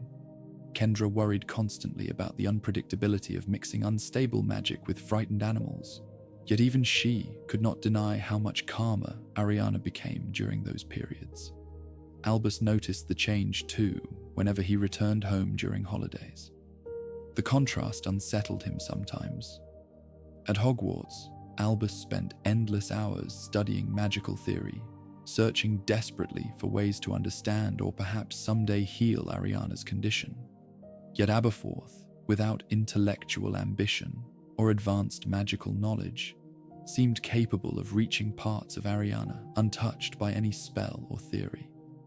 The realization created quiet distance between the brothers long before open resentment fully emerged later. Not hatred, never hatred, but a growing sense that they understood Ariana in fundamentally different ways. Albus viewed her suffering through the lens of responsibility, guilt, and magical complexity. Abberforth viewed her through affection and presence alone, and increasingly, Ariana herself preferred Abberforth's company, partly because he treated her normally whenever possible. He did not watch her constantly for signs of instability. He did not speak carefully around her the way Kendra and Albus often unconsciously did. Instead, he argued with her gently when she became stubborn, laughed when she said something amusing, allowed silence to exist naturally between them without filling it nervously.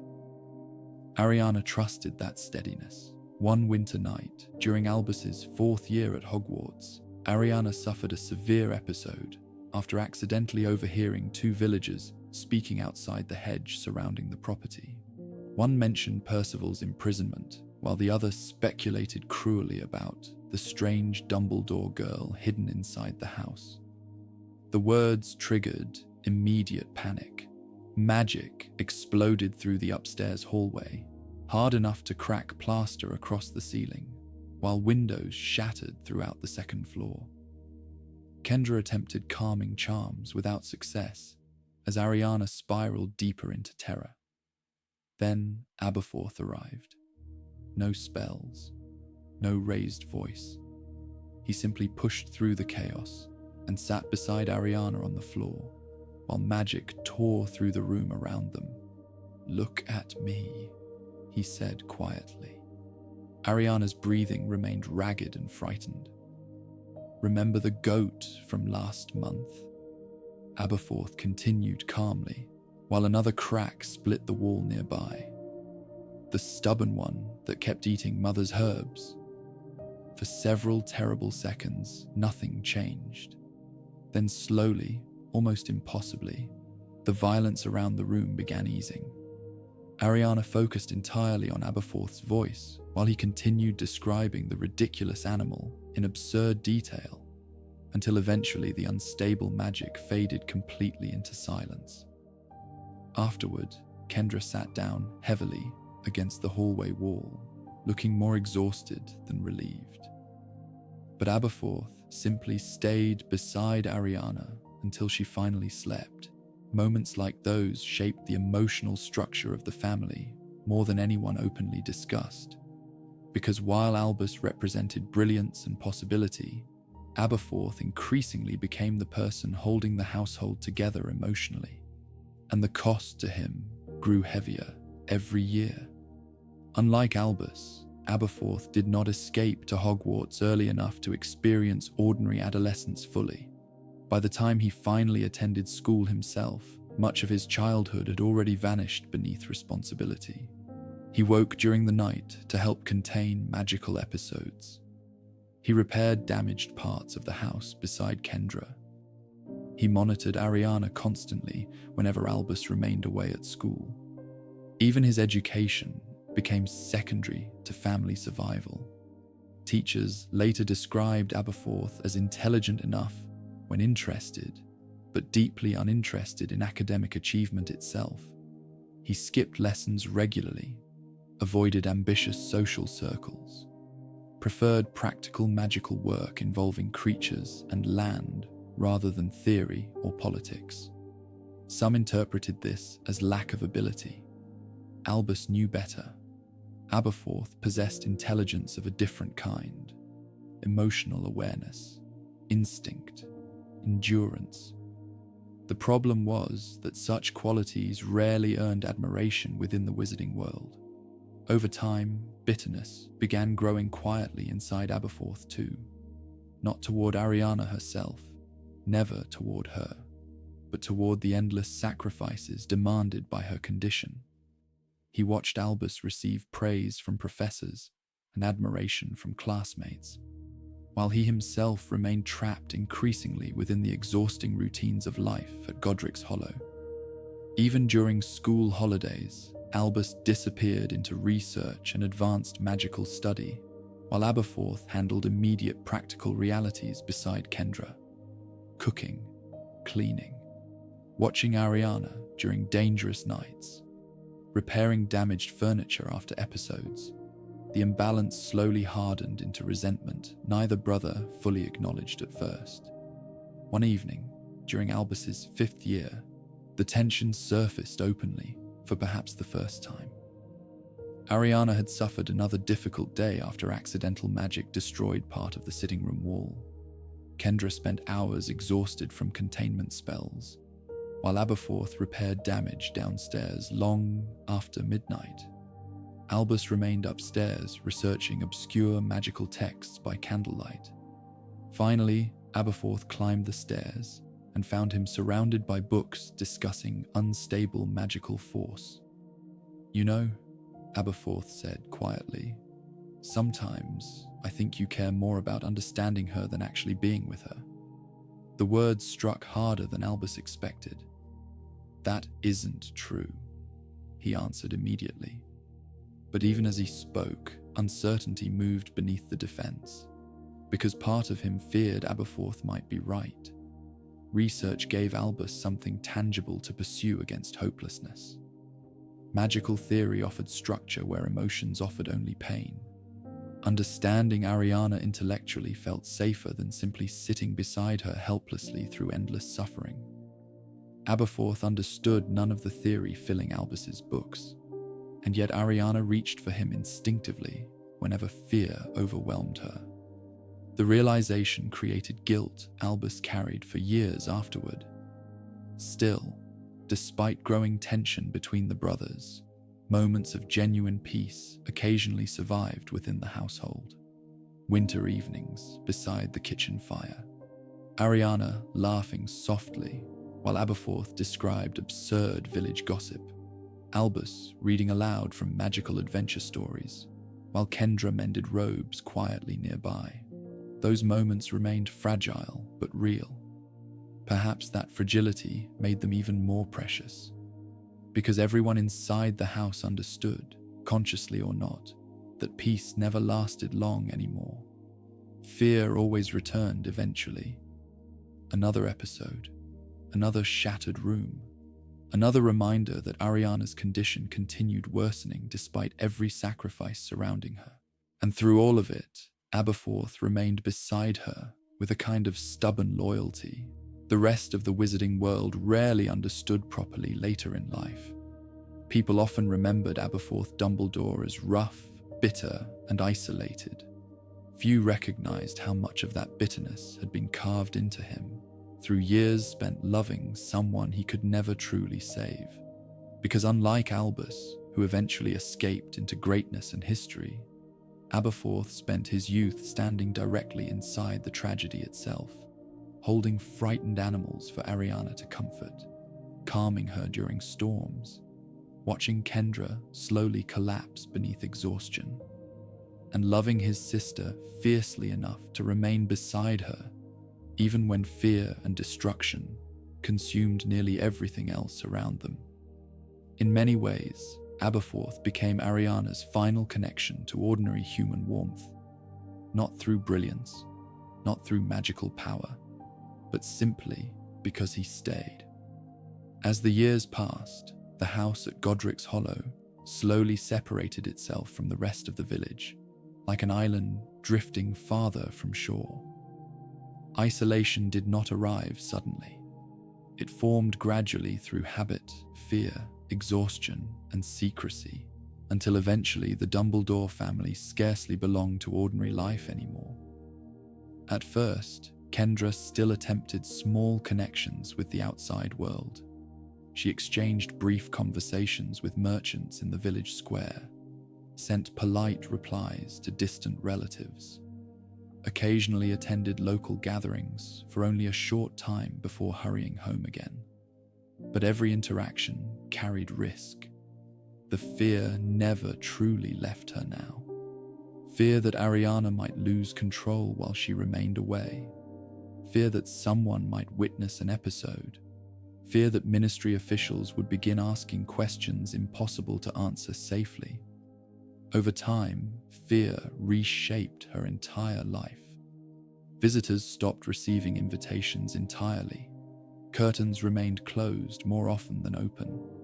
Protective wards around the property strengthened year after year until the house itself seemed wrapped in invisible pressure. The villagers noticed, of course. Small communities always notice withdrawal eventually. Godric's Hollow remained more tolerant than many magical villages might have been. People there understood grief and privacy. Old wizarding families carried secrets quietly through generations without public discussion. Yet even patience cannot entirely silence curiosity. Rumors began carefully at first.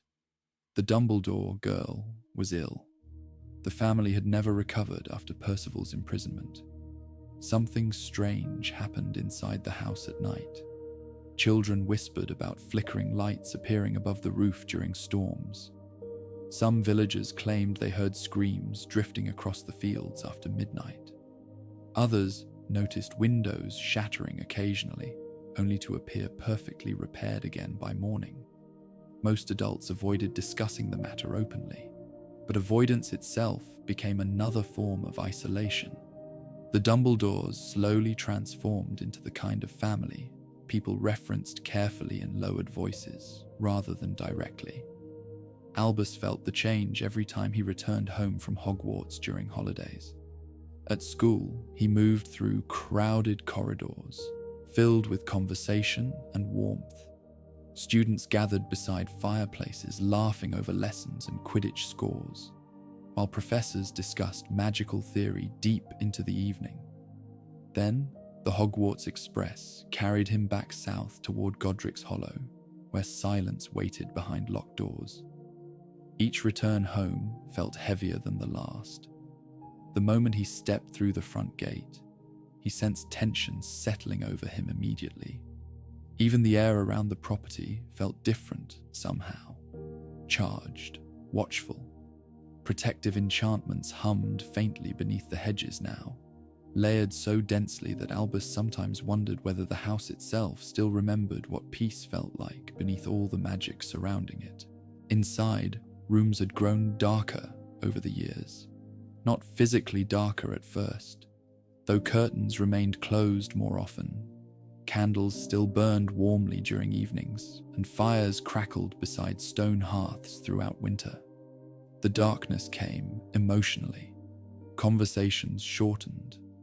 Laughter became rare enough that moments of happiness felt almost surprising when they appeared. Everyone inside the house moved carefully now, as though constantly listening for signs of approaching disaster. Ariana remained the center of that fear, whether she understood it or not.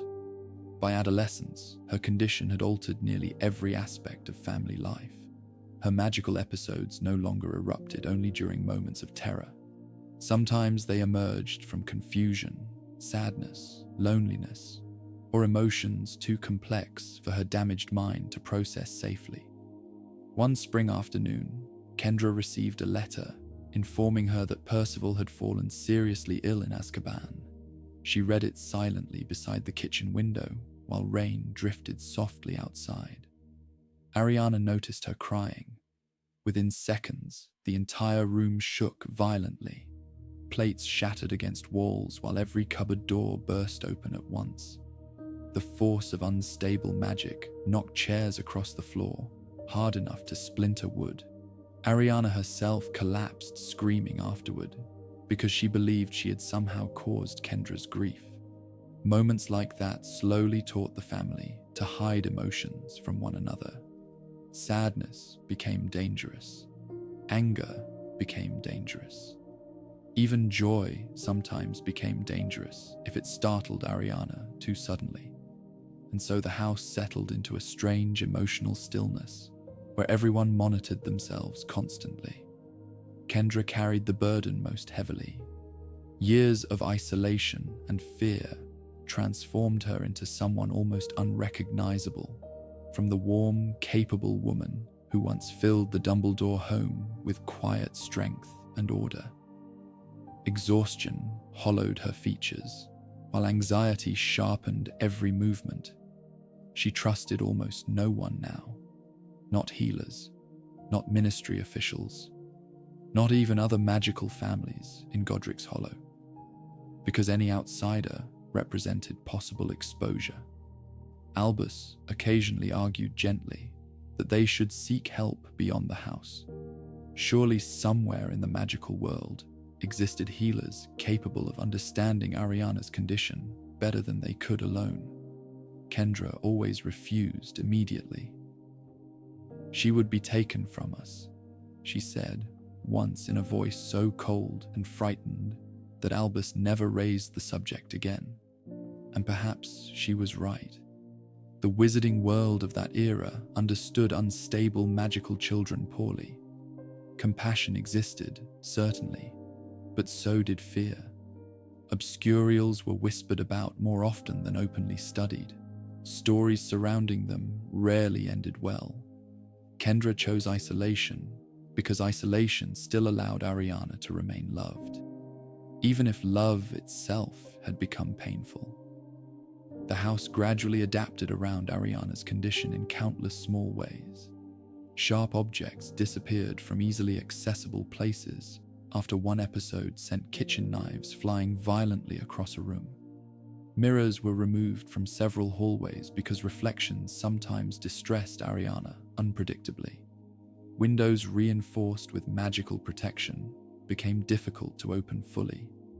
Entire sections of the house remained unused because unstable magic lingered there after severe incidents. By the time Albus reached his later Hogwarts years, the home resembled less a family residence and more a fragile system designed entirely around containment. And despite all the efforts surrounding her, Ariana herself often seemed painfully aware that she had become the source of everyone's suffering. That awareness wounded Albus more deeply than any magical destruction ever could. Some evenings, he found her sitting alone beside upstairs windows, staring out toward the village lights glowing faintly beyond the hedges. "I ruin everything," she whispered once without looking at him. Albus answered immediately, "No, never." But Ariana only lowered her eyes.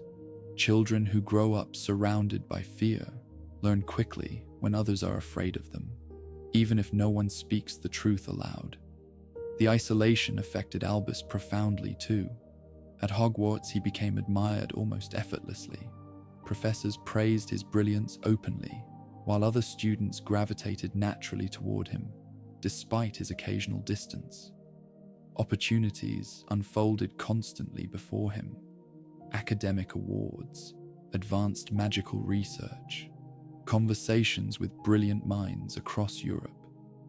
Yet every achievement felt disconnected somehow from the reality waiting at home. While classmates discussed future careers and travel plans, Albus spent nights writing careful letters to Kendra, asking whether Ariana remained stable enough for him to return during holidays. While other students experienced adolescence normally, Albus carried constant private dread that someday an owl would arrive, informing him the house had finally collapsed entirely beneath the weight of its secrets. This emotional division isolated him socially, even within Hogwarts itself. Friendships remained shallow, despite genuine affection from those around him. He learned to conceal the darkest parts of his life instinctively, because explaining them felt impossible. How could he describe Ariana? Not the frightened, dangerous figure hidden behind rumors in Godric's Hollow. The real Ariana.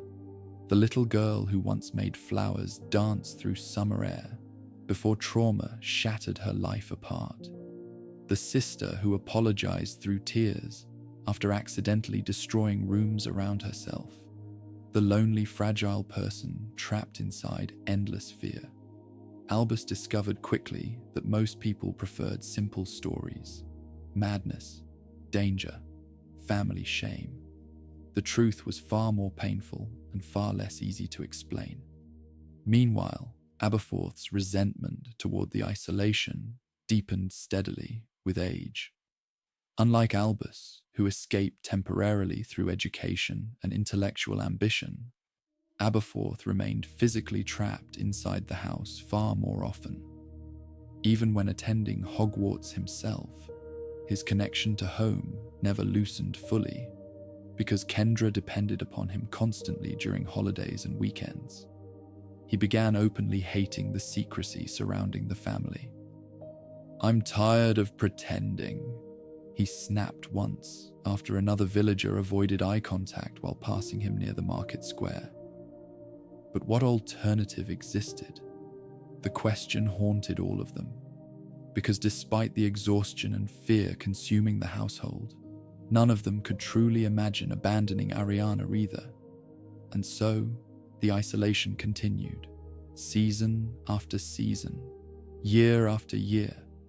The house at Godric's Hollow slowly withdrew farther from ordinary life, while the magical world beyond its walls continued moving forward without them. Children in the village grew older and married. New families arrived. Ministry politics shifted. Hogwarts students graduated into careers and adventures. Inside the Dumbledore home, time felt frozen around Ariana's suffering. Kendra aged visibly beneath constant strain. Abberforth grew harder and angrier. Albus became increasingly brilliant and increasingly distant at the same time.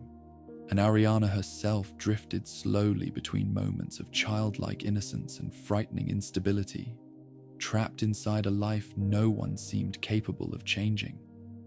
Perhaps that was the cruelest part of the isolation, not merely loneliness, hopelessness, the quiet growing belief that this would simply continue forever. The locked doors, the reinforced walls, the fear, the silence. A family loving one another fiercely while slowly collapsing inward beneath the weight of secrets no one else could safely share. And beyond the hedges surrounding the property, Godric's Hollow glowed softly each evening, beneath warm lantern light, while ordinary life carried on without them. Long before the wizarding world began speaking openly about obscurus again during the 20th century, the truth of what Ariana Dumbledore may have become remained hidden behind locked doors and frightened silence. Even within magical history itself, the subject was rarely discussed directly. Obscurus existed more often as whispered warnings than fully understood people. Parents frightened disobedient children with old stories about them. Ministry officials buried reports quietly, and most families touched by such tragedy chose secrecy over exposure. By the time Albus reached his later years at Hogwarts, he had become almost certain that Ariana matched the descriptions found inside those obscure, forgotten texts. Yet certainty brought him no comfort, only dread. The word itself sounded ancient and heavy when spoken aloud. Obscurus. Not simply unstable magic, but magic turned inward against its own host. A parasitic force created when a young witch or wizard suppressed their abilities so violently through fear or trauma that the magic itself separated from normal expression. Most magical children released accidental magic naturally. Fear might cause small bursts. Excitement might levitate objects or shatter glass. Such incidents were harmless because the child accepted magic as part of themselves. But when a child learned to fear magic deeply enough, the process changed. The power did not disappear. It twisted. Buried magic became pressure, trapped inside the mind and body, searching constantly for release while feeding upon emotional pain. Reading those theories late at night beside dim candlelight filled Albus with terrible recognition. Nearly every description echoed pieces of Ariana's life. The trauma, the repression, the violent magical eruptions linked directly to emotional distress. Even the physical exhaustion following episodes appeared repeatedly throughout old accounts. And yet, there remained something uniquely tragic about Ariana's case. Most obscurials died very young.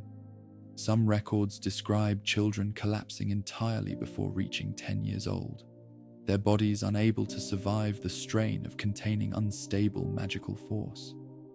Others vanished during catastrophic outbursts that destroyed entire buildings or communities. Ariana survived far longer. Why? That question obsessed Albus increasingly over time, partly because understanding the answer might help him save her somehow, but also because the survival itself suggested something extraordinary about Ariana's magical power. Perhaps she possessed unusual natural strength, even before the attack in Mold on the Wold. Kendra had certainly hinted at it during Ariana's early childhood. Flowers blooming beneath her touch. Strange atmospheric changes responding instinctively to emotion. Powerful accidental magic appearing unusually young. Or perhaps survival depended not upon strength alone, but upon love. Because despite the fear and exhaustion surrounding the household, Ariana never faced complete abandonment the way many historical obscurials apparently had. Kendra sacrificed nearly everything protecting her daughter. Abberforth remained beside her constantly. Even Albus, despite growing emotional distance, devoted years of study and private anguish toward understanding her condition. Maybe that love anchored Ariana to life longer than expected. Or maybe the unstable force inside her simply evolved differently over time. Some nights, Albus wondered whether Ariana herself fully understood what was happening inside her body anymore. The question haunted him especially after witnessing one particular episode during his 6th year at Hogwarts. He had returned home for winter holidays to find the atmosphere inside the house worse than ever before. Kendra looked frighteningly thin now, while Abberforth carried exhaustion beneath his eyes, even during ordinary conversation. And Ariana herself seemed increasingly detached from reality during certain moments. At supper, one evening, she suddenly froze in the middle of speaking, while her gaze drifted toward the darkened hallway beyond the kitchen door. "There's someone there," she whispered. No one stood in the hallway. Kendra exchanged a quick, worried glance with Albus before responding gently. "No one is there, Ariana." But Ariana continued staring. "They're angry," she whispered again. Then the entire house shook violently, not like previous magical outbursts fueled by fear or panic. Something stranger moved through the walls that night. Candles extinguished themselves one by one, while cold spread rapidly through the kitchen, hard enough to frost nearby windows from the inside. Ariana herself appeared terrified, not merely frightened of losing control, frightened of something within her. The episode lasted nearly an hour before finally subsiding, and afterward, Ariana remembered almost nothing clearly. But Albus did, especially the expression in her eyes.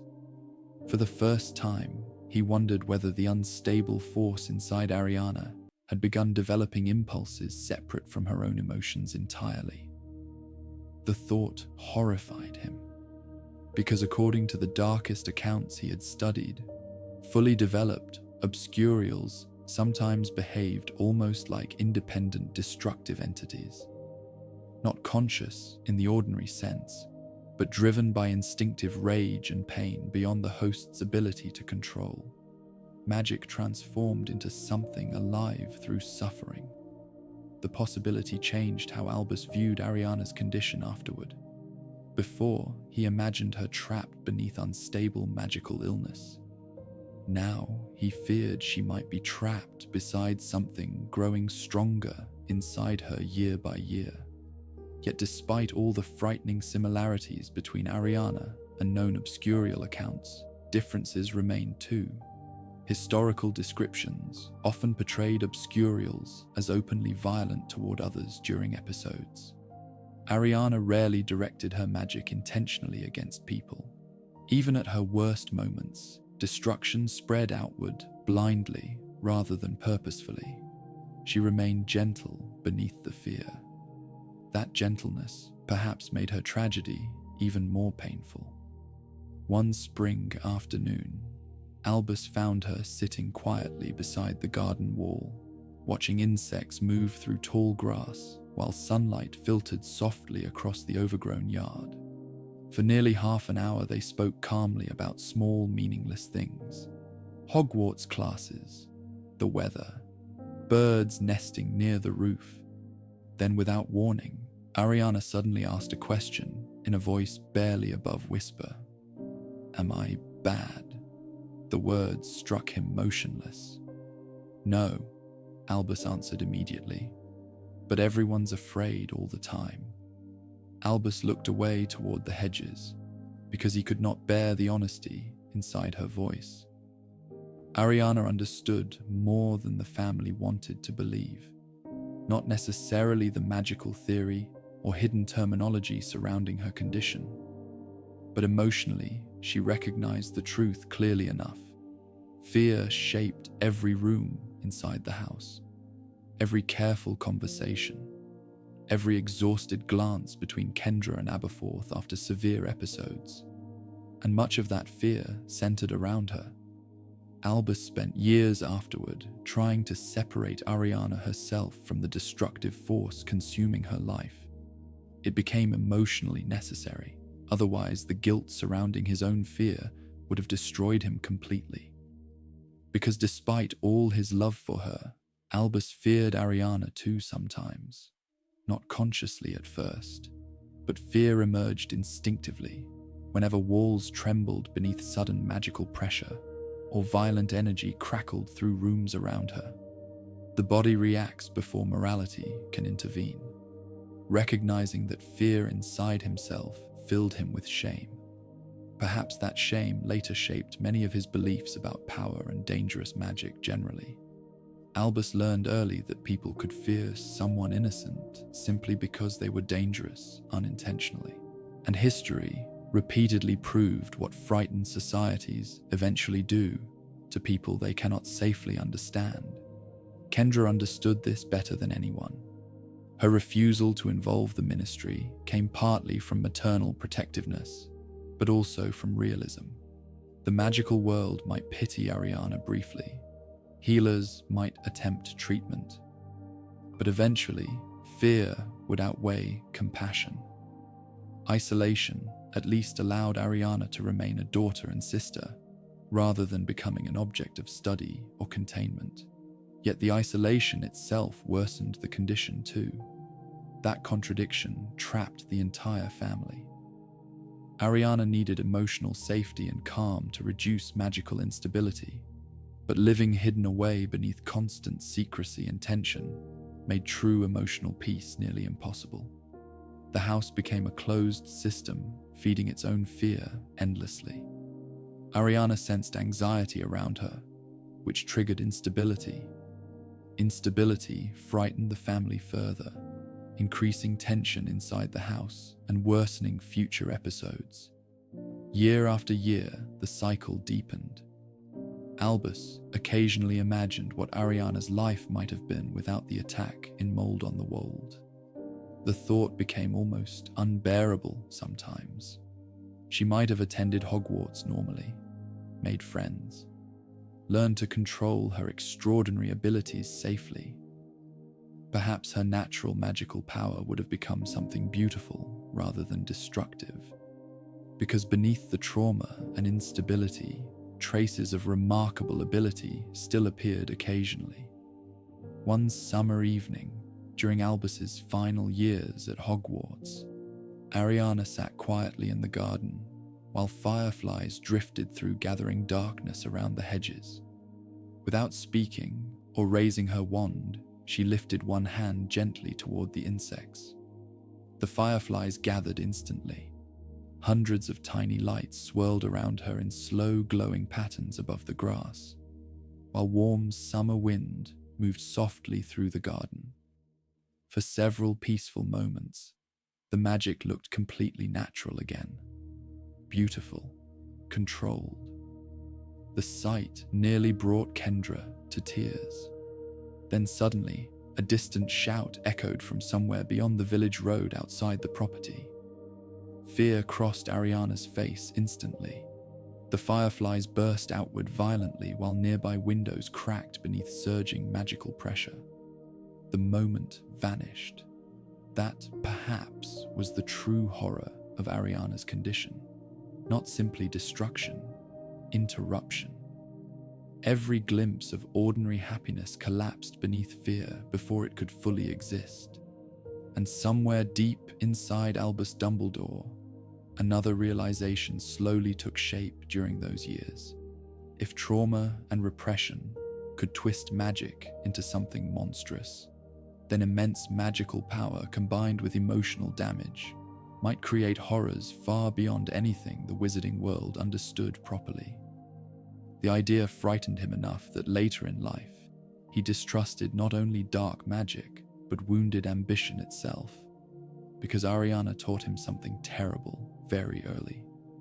Human beings do not become dangerous only through cruelty. Sometimes suffering alone is enough. And sometimes the most tragic people in the world are also the ones capable of causing the greatest destruction without ever truly meaning to it all. Inside the isolated house at Godric's Hollow, Ariana Dumbledore remained trapped between innocence and catastrophe, while the unstable force within her continued growing year by year, and no one around her truly knew how much time remained before something finally broke beyond repair. By the time Albus Dumbledore reached his final years at Hogwarts, the wizarding world had already begun recognizing him as someone extraordinary. Professors spoke his name with unusual admiration, even among the many gifted students who had passed through the castle over centuries. Academic journals occasionally referenced his early theoretical work.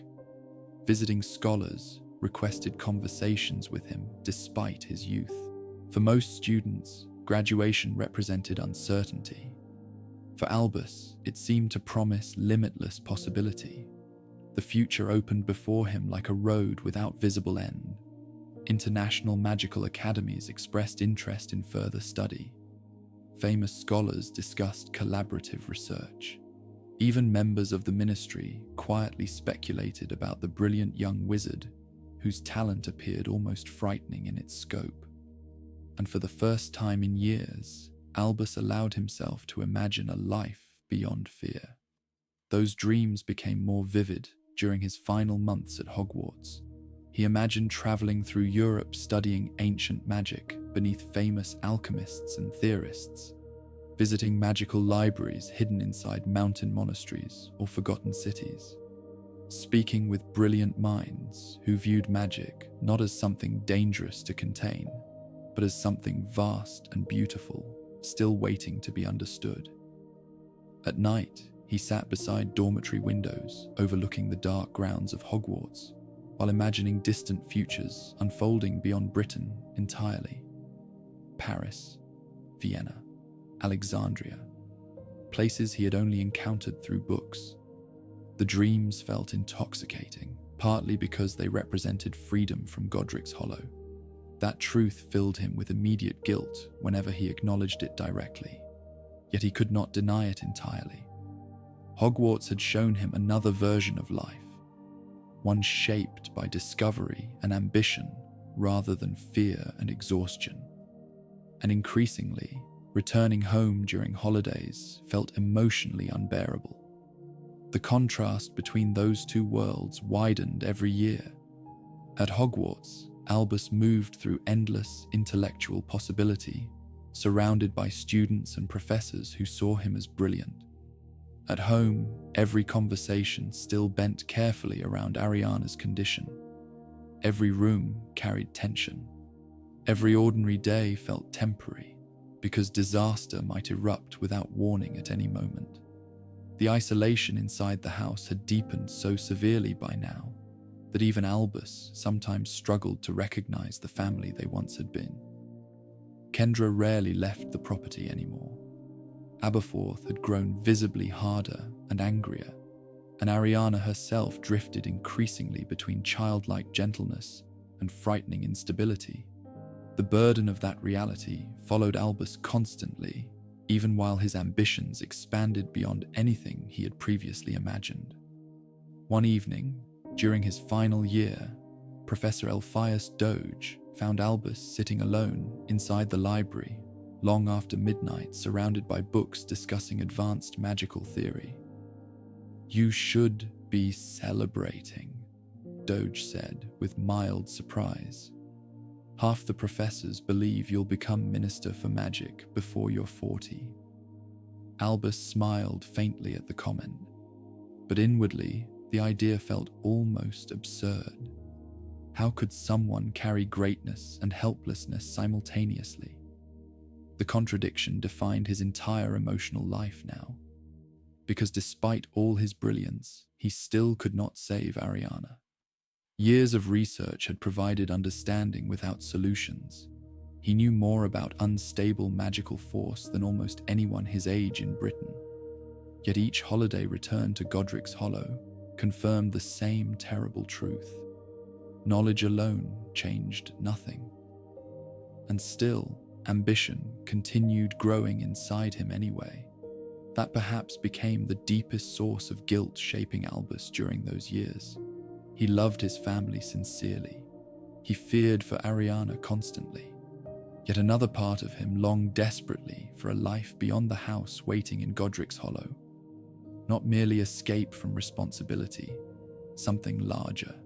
Meaning, achievement, power used wisely enough to reshape the world itself.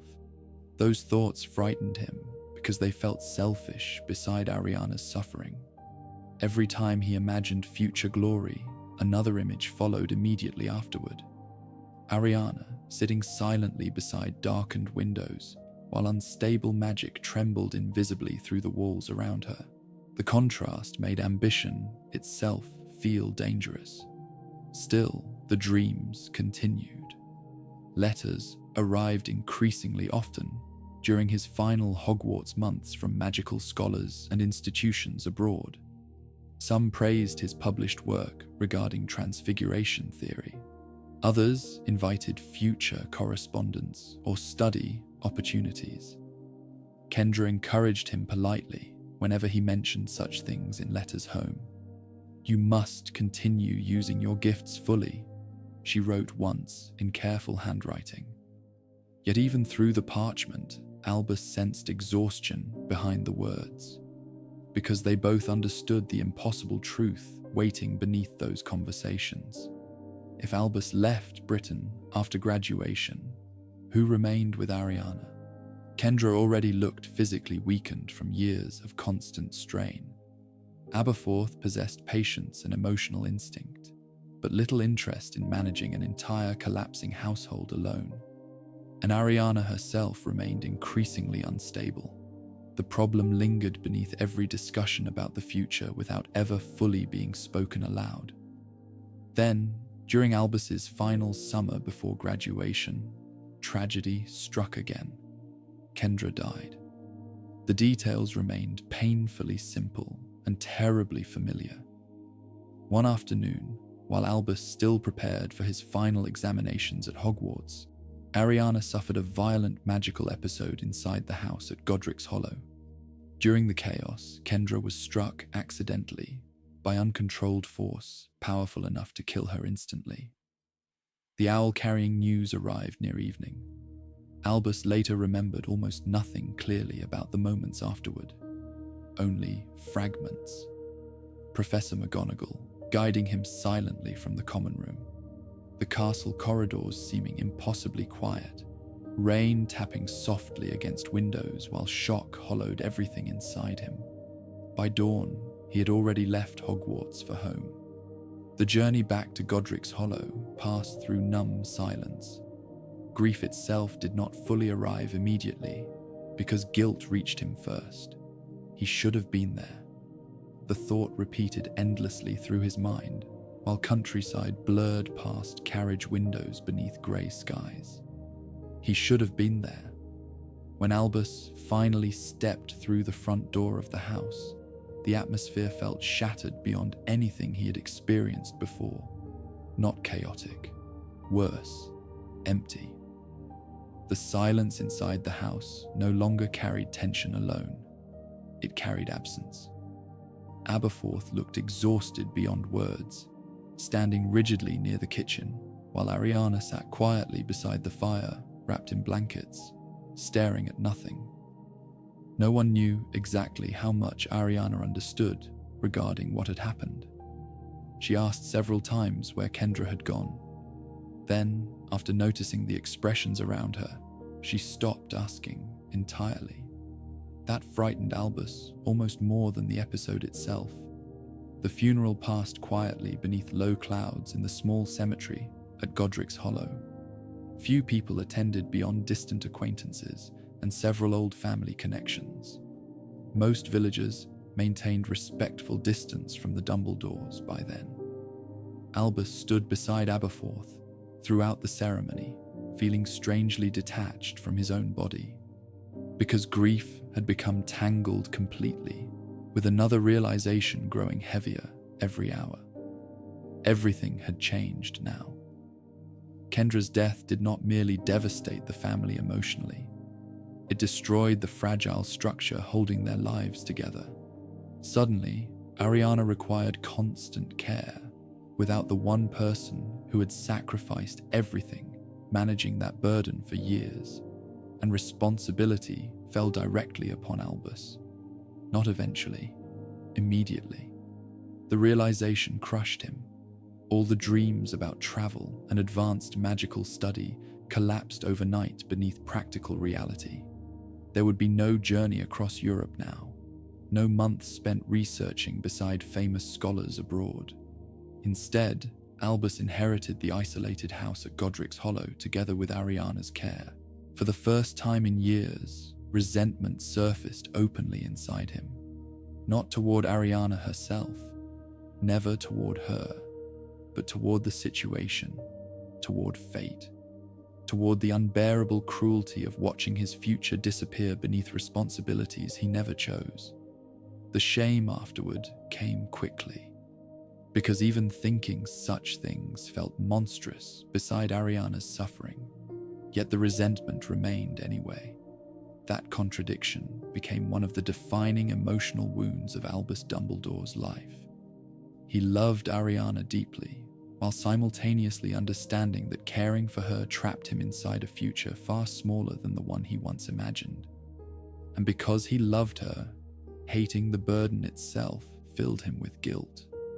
The days following Kendra's funeral settled into heavy, exhausted routine. Albus managed practical matters around the house, while trying desperately to ignore the collapse happening internally. Ariana remained fragile and withdrawn after Kendra's death. She wandered from room to room, searching unconsciously for her mother during quiet moments before remembering reality again. Abberforth blamed no one openly at first, yet tension between the brothers deepened immediately. Because unlike Albus, Abberforth had never dreamed of greatness beyond the family. He viewed responsibility toward Ariana as obvious and unavoidable, necessary. Albus viewed it as necessary too, but part of him still mourned the future he had lost.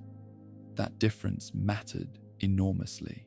One evening, after another difficult magical episode left scorch marks across part of the upstairs hallway, Albus sat alone beside the kitchen table long after midnight, staring at unopened letters from abroad still waiting in his luggage.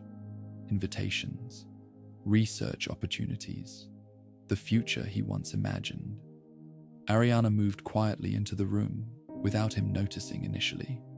She looked smaller somehow after Kendra's death, almost faded beneath grief and instability. "You're unhappy," she whispered softly. Albus looked up immediately. "No," he answered too quickly. But Ariana only watched him sadly for several seconds. Then she spoke words he remembered for the rest of his life. "You wanted to leave."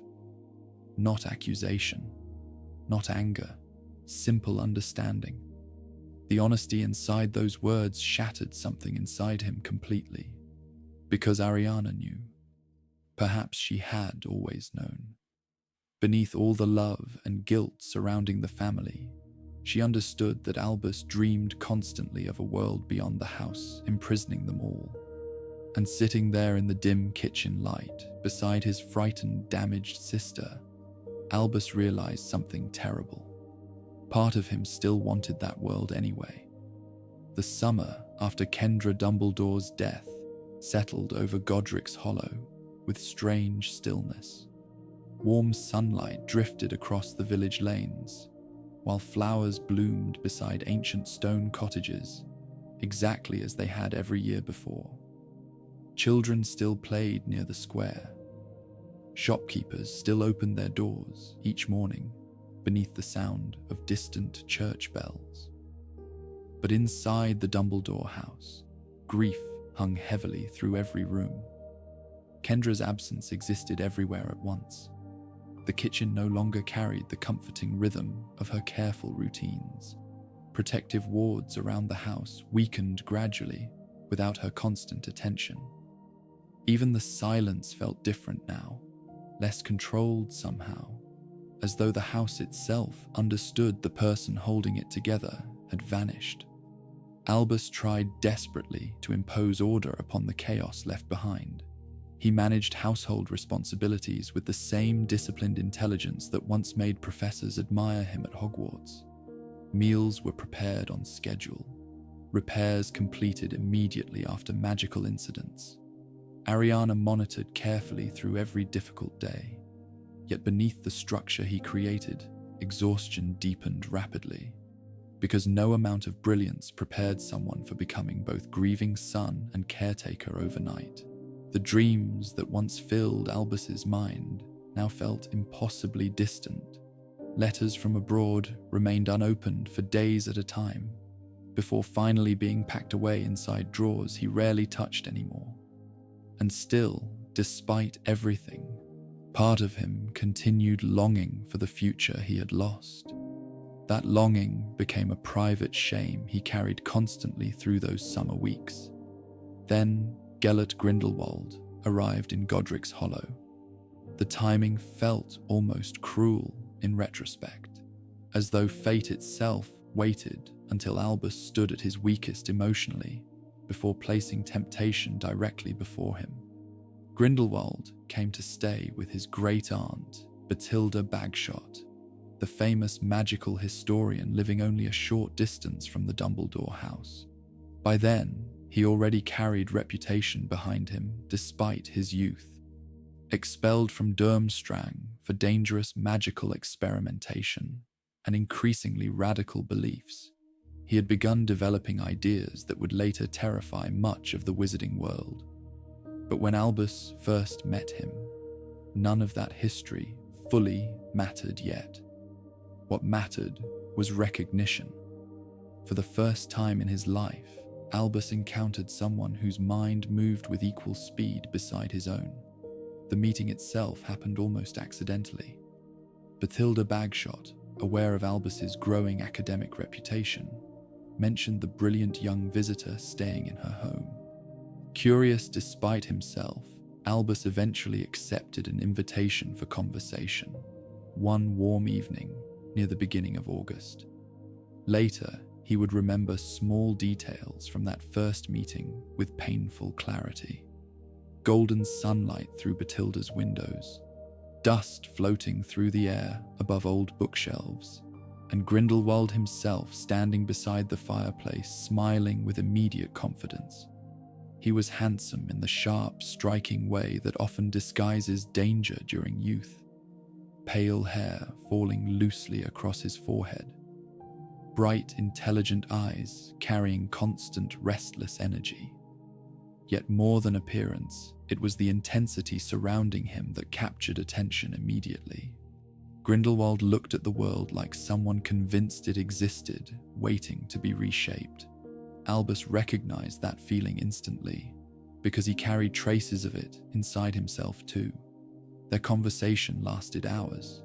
Magical theories shifted rapidly into philosophy, history, political structures, ancient magical research.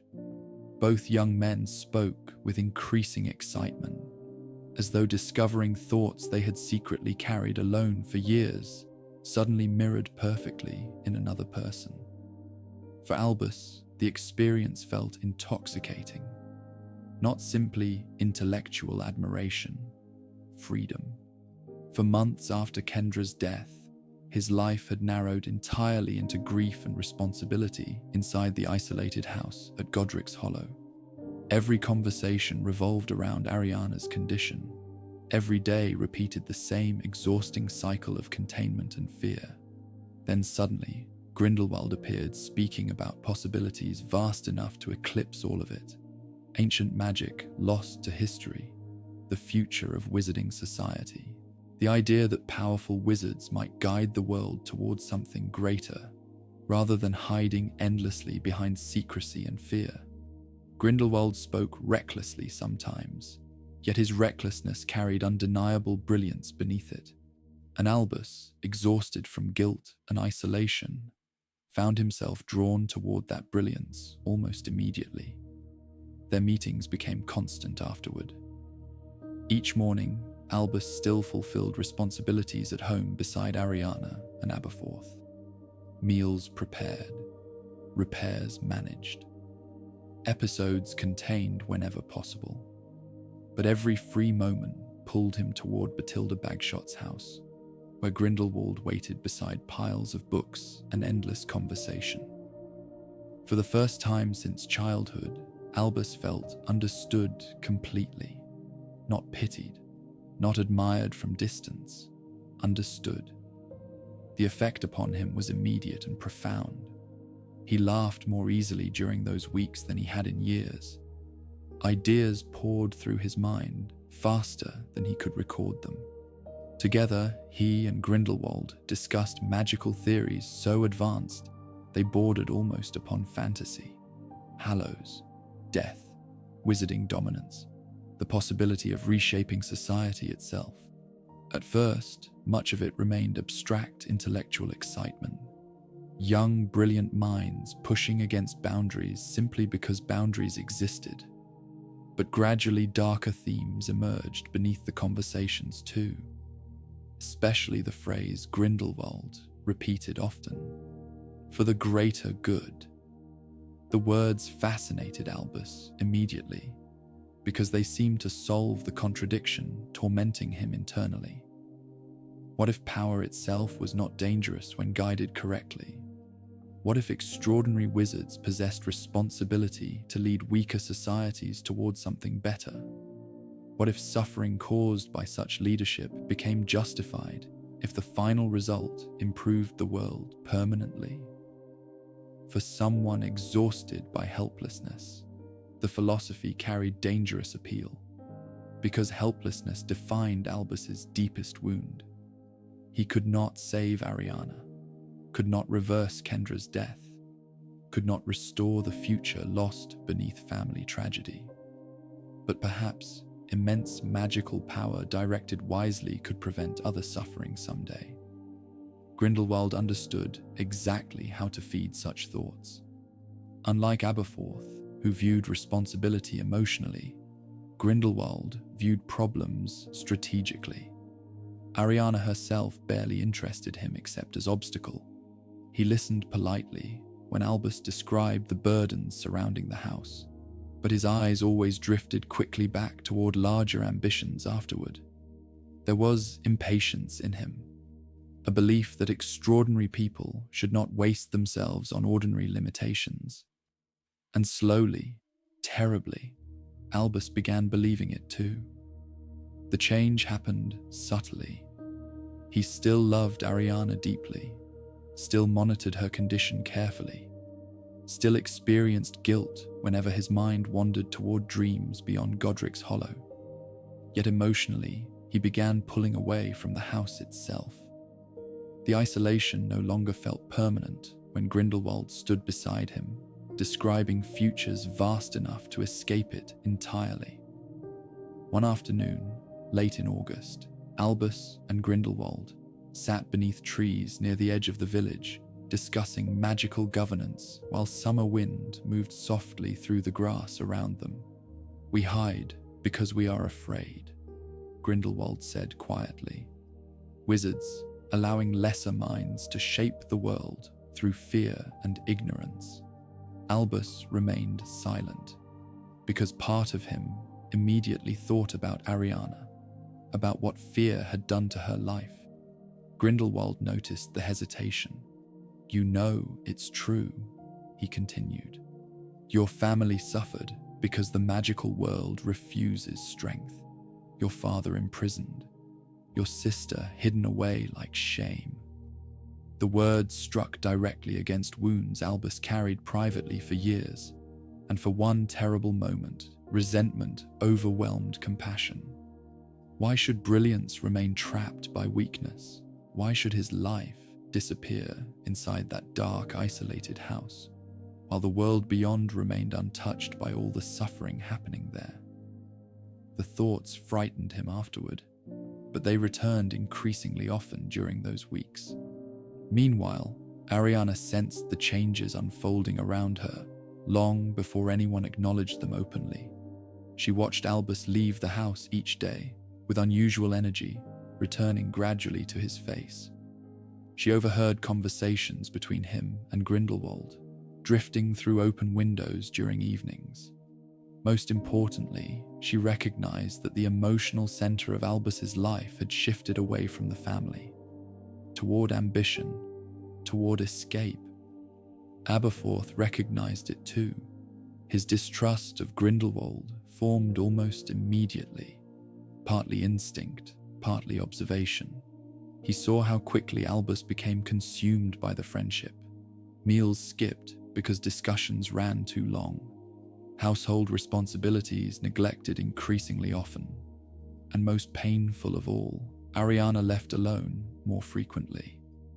One evening, after Albus returned late from Batilda's house, he found Abberforth repairing damage from another magical episode entirely by himself while Ariana slept upstairs, exhausted after hours of instability. "You forgot," Abberforth said quietly, without looking up. Albus immediately apologized, but the words felt weak even while speaking them, because part of him truly had forgotten. Not Ariana herself, but the endless, exhausting reality surrounding her. For several hours beside Grindlewald, Albus became something else again. Brilliant, ambitious, free. The contrast between those worlds grew more dangerous each day. Grindlewald encouraged every part of Albus that longed to escape guilt and responsibility. He spoke about destiny, greatness, the waste of extraordinary ability trapped inside ordinary domestic burdens. And Albus listened because deep inside himself, he already feared the same thing. Perhaps that was why their connection became so powerful so quickly. Not merely shared intelligence, shared hunger. Both young men believed they were meant for something larger than ordinary life. The difference was that Grindlewald embraced that belief without hesitation, while Albus still battled love and guilt pulling him backward toward the house at Godric's Hollow. Caught between those forces, Albus drifted steadily further from Ariana during the final peaceful weeks before disaster arrived. And somewhere beneath the excitement and ambition consuming him, another truth quietly formed. For the first time since childhood, he had begun imagining a future where Ariana was no longer the center of his life. The summer of 1899 became one of the most important periods in Albus Dumbledore's life, though at the time it must have seemed almost dreamlike to him. After years shaped by grief, fear, and isolation, he had finally discovered someone who saw the world through the same restless hunger for possibility. Every day, Albus and Grindlewald disappeared deeper into their shared ambitions, and while their minds expanded toward visions of power and transformation, the house at Godric's Hollow slowly began collapsing beneath the weight of neglect and tension. At first, the changes were subtle. Albus still fulfilled most practical responsibilities around the house. Meals were prepared. Ariana was monitored carefully after episodes. Protective charms around the property remained maintained. But emotionally, his attention drifted elsewhere. The difference mattered more than he understood then. For years, even while dreaming privately of freedom, Albus remained emotionally tied to the suffering inside the house. Every decision revolved around Ariana's condition. Every ambition carried guilt attached to it. Now, for the first time, someone had offered him a way to imagine greatness without guilt. Grindlewald spoke constantly about destiny, about extraordinary wizards reshaping the future rather than wasting themselves beneath ordinary burdens. The more Albus listened, the more Godric's Hollow began feeling smaller around him. And Ariana noticed. She noticed because Ariana always sensed emotional changes before anyone spoke them aloud. Trauma had made her painfully sensitive to tension and distance. Small shifts in tone or attention unsettled her immediately. She noticed Albus leaving earlier each morning. She noticed how animated his voice became whenever speaking about Grindlewald's ideas. Most painfully of all, she noticed how rarely he looked directly at her anymore. Not intentionally, never intentionally. But ambition had begun consuming parts of Albus that once belonged entirely to his family. Inside the house, Ariana's condition worsened steadily throughout that summer. The episodes came more frequently now, though not always violently. Sometimes the instability appeared in quieter ways that frightened Abberforth more than shattered walls ever had. Ariana often wandered the house at night unable to sleep, drifting silently between darkened rooms while invisible magical pressure followed her like cold wind. Occasionally objects moved around her without warning, even during calm moments. Candles extinguished themselves when she entered rooms. Mirrors clouded strangely beneath her reflection. And increasingly, Ariana seemed emotionally withdrawn. One evening, Abberforth found her sitting alone beside the kitchen table, long after midnight, tracing circles absent-mindedly across the wood with her fingertips, while tiny sparks flickered beneath her skin. "You should sleep," he told her gently. Ariana looked up slowly. Albus doesn't want to stay anymore. The certainty in her voice unsettled him immediately. "He's just distracted," Abberforth answered. But Ariana lowered her eyes again. "He looks at the world like he's already gone." Abberforth said nothing after that, because part of him feared she was right. The atmosphere inside the house changed whenever Grindlewald visited directly. At first, those visits remained polite enough. Batilda occasionally accompanied him. Conversations focused on magical theory or historical discussion, while Ariana stayed upstairs resting quietly away from guests. But over time, boundaries weakened. Grindlewald became increasingly comfortable inside the Dumbledore house itself. Books and research materials spread across tables late into the night, while he and Albus debated magical philosophy beside dim candlelight. Ariana rarely joined those conversations, partly because the discussions moved far beyond her emotional understanding. but also because Grindlewald himself regarded her strangely, not cruelly at first, simply impatiently. To Grindlewald, Ariana represented interruption, a tragic inconvenience tying Albus to domestic responsibility when his brilliance should have been focused elsewhere. He never stated this openly in the beginning, yet the attitude lingered beneath his behavior constantly. One afternoon, Ariana entered the sitting room quietly, while Albus and Grindlewald argued excitedly over magical governance and the future relationship between wizards and muggles. The moment Ariana appeared visibly distressed, Albus immediately stopped speaking and rose from his chair, but Grindlewald exhaled sharply in irritation before he could hide it. The sound itself lasted only an instant. Still, Ariana noticed. She stepped backward almost immediately as nervous magic trembled through the room around her. "Sorry," she whispered softly before retreating upstairs again. Albus looked toward Grindlewald afterward with visible frustration. "She cannot help it." Grindlewald nodded dismissively. "Of course not, but you cannot build your life around fear forever." The words lingered heavily between them, because part of Albus already believed them. That truth became increasingly dangerous during those final weeks of summer. Grindlewald encouraged every buried resentment Albus struggled desperately not to acknowledge openly. "Your gifts are too important for this life. You are meant for greater things. The world needs leadership stronger than frightened secrecy."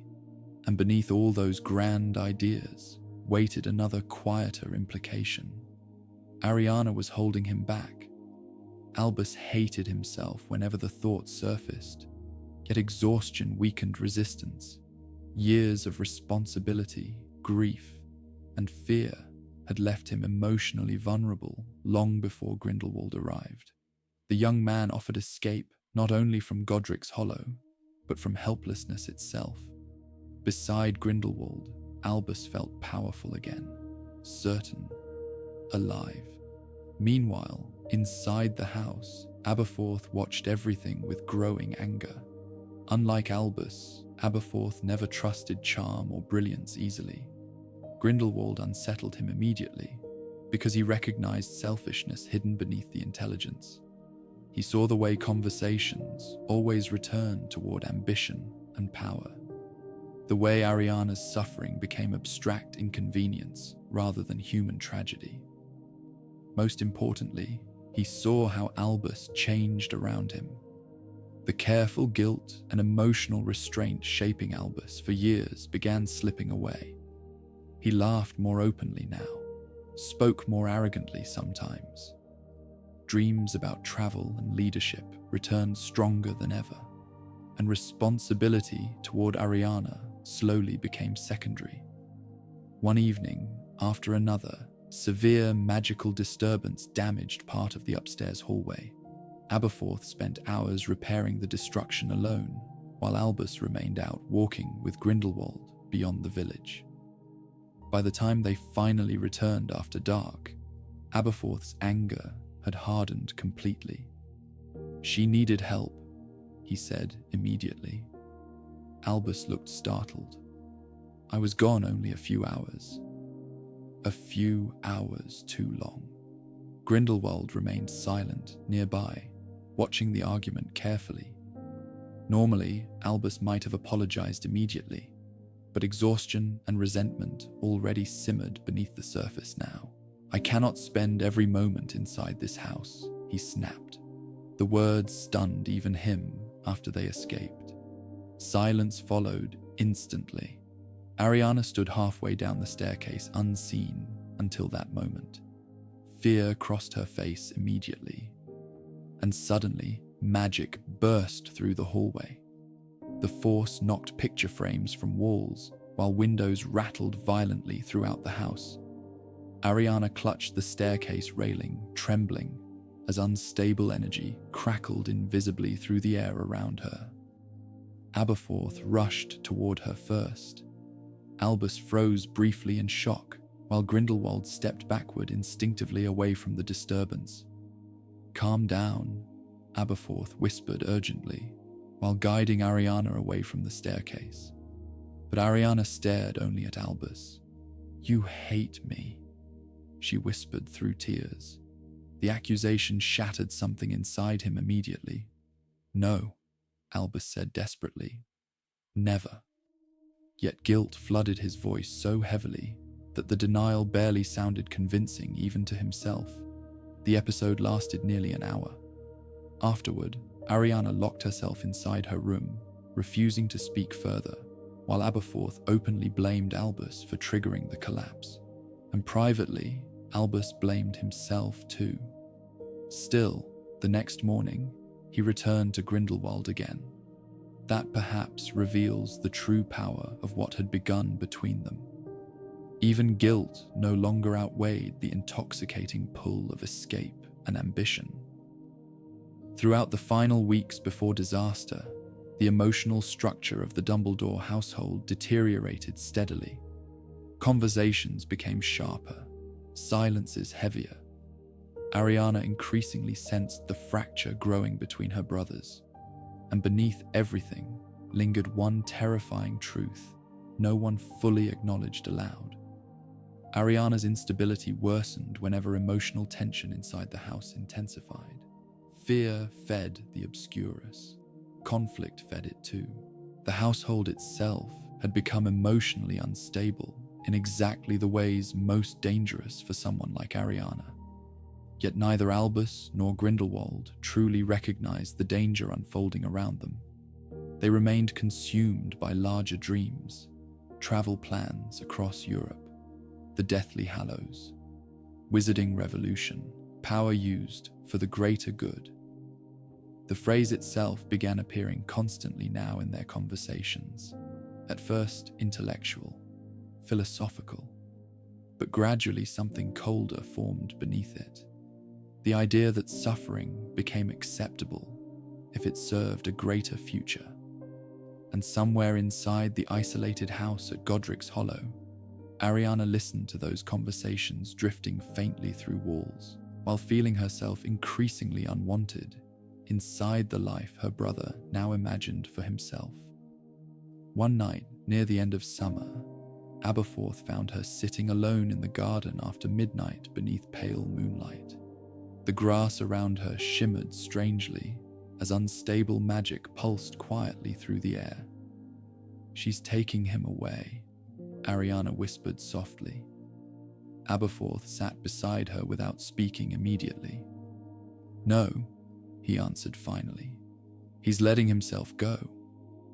Ariana lowered her head sadly, and above them, the windows of the Dumbledore house glowed faintly, while inside, Albus and Grindlewald continued speaking late into the night about power, destiny, and the future waiting beyond Godric's Hollow. Neither of them fully understood that the tragedy shaping the rest of their lives had already begun unfolding around them. Not through dark magic, not through hatred, but through neglect, ambition, and the quiet emotional abandonment of a frightened girl who had once been the center of everything. By the final weeks of that summer, the Dumbledore house no longer felt merely tense. It felt unstable, as though every room carried the memory of arguments not yet spoken aloud. The walls still stood. Meals were still prepared. Candles still flickered softly through evening darkness.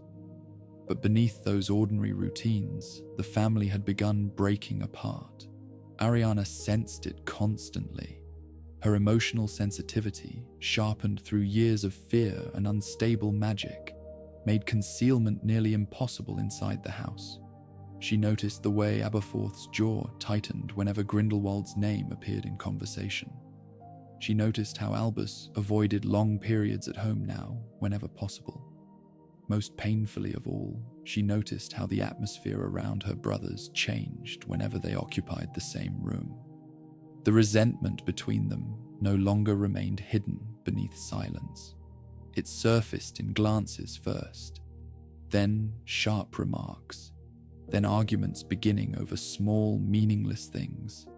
before spiraling toward deeper wounds neither truly understood how to express safely.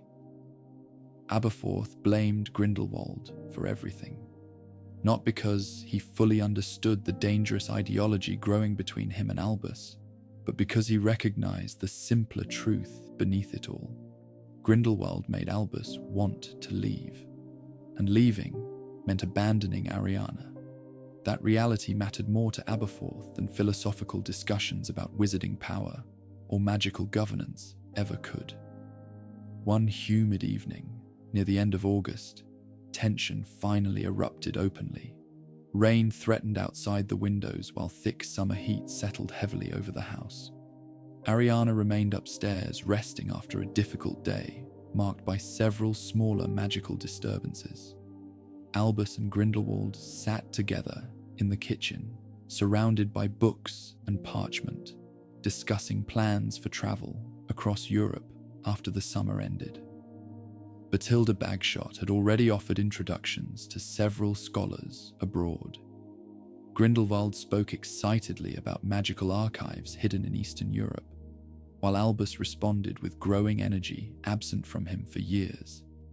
For a little while, the conversation almost resembled ordinary youthful ambition. Then Abberforth entered the room.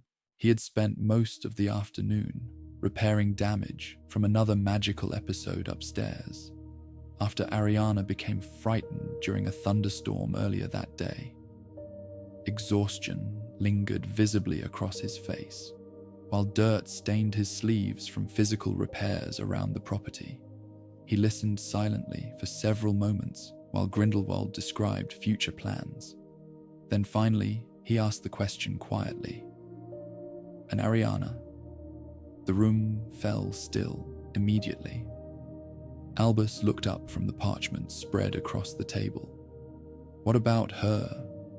Abberforth stared at him in disbelief. "You're talking about leaving." "Eventually," Albus answered carefully. "She cannot travel like this." Grindlewald leaned back slightly in his chair, watching the exchange with sharp interest. Abberforth's voice hardened. "So what happens to her?" The question carried weight far beyond simple logistics. What happens to Ariana if Albus abandons the house? What happens to the burden? What happens to the frightened girl upstairs whose entire life already collapsed beneath fear and isolation? Albus rubbed tiredly at his forehead before answering. "We will make arrangements." The moment the words escaped, Abberforth's expression changed completely. Arrangements. Not sister, not family. Arrangements. "You sound like the ministry," Abberforth snapped. Grindlewald spoke for the first time then, his voice smooth and controlled. "No one is suggesting abandonment." Abberforth turned toward him immediately. "I wasn't talking to you." The hostility in the room sharpened instantly. Normally Albus might have intervened calmly, but exhaustion and resentment already simmered dangerously close beneath the surface now. "Abberforth," he said sharply, "this does concern him." "No," Abberforth replied coldly. "It concerns Ariana, something neither of you seem very interested in anymore." The accusation struck directly against Albus's deepest guilt, and because the guilt already existed, anger followed immediately afterward. "You think I do not care about her?" Albus demanded. "I think you care more about him." Silence crashed through the room after those words. Even Grindelwald's expression shifted slightly. Albus rose from his chair slowly. "You know nothing about what I've sacrificed." Abberforth laughed once without humor. "Sacrificed? You spend every day dreaming about escape while the rest of us keep this house standing." The words landed with brutal precision because part of Albus already feared they were true. Years of buried resentment surfaced instantly. "You think I asked for this life?" Albus snapped. You think I wanted everything destroyed before I even had the chance to begin living? The moment the sentence ended, regret crossed his face immediately, because upstairs, floorboards creaked softly. Ariana had heard. The atmosphere inside the kitchen shifted violently before anyone moved again. Magical pressure spread suddenly through the air like approaching storm wind, while somewhere upstairs, glass shattered sharply against walls. Abberforth looked toward the ceiling in horror. She's frightened. But Albus remained frozen beneath the weight of his own words. Everything destroyed before I even had the chance to begin living. Not merely frustration, truth. The thought had existed inside him for years now, hidden beneath guilt and love and obligation. Ariana's condition had shaped every part of his life since childhood.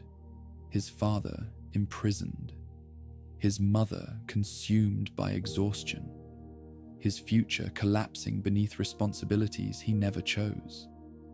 And now, standing beside Grindlewald, while dreams of greatness pulled at him harder than ever before, the resentment finally escaped openly. Another crash echoed from upstairs, then another.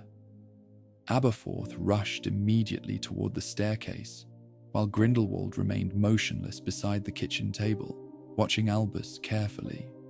"You should go after her," Grindlewald said quietly. But something cold existed beneath the words too. Irritation, impatience, as though Ariana's suffering remained interruption rather than tragedy. Albus finally moved toward the stairs, but before he reached them, Abberforth's furious voice echoed downward from above.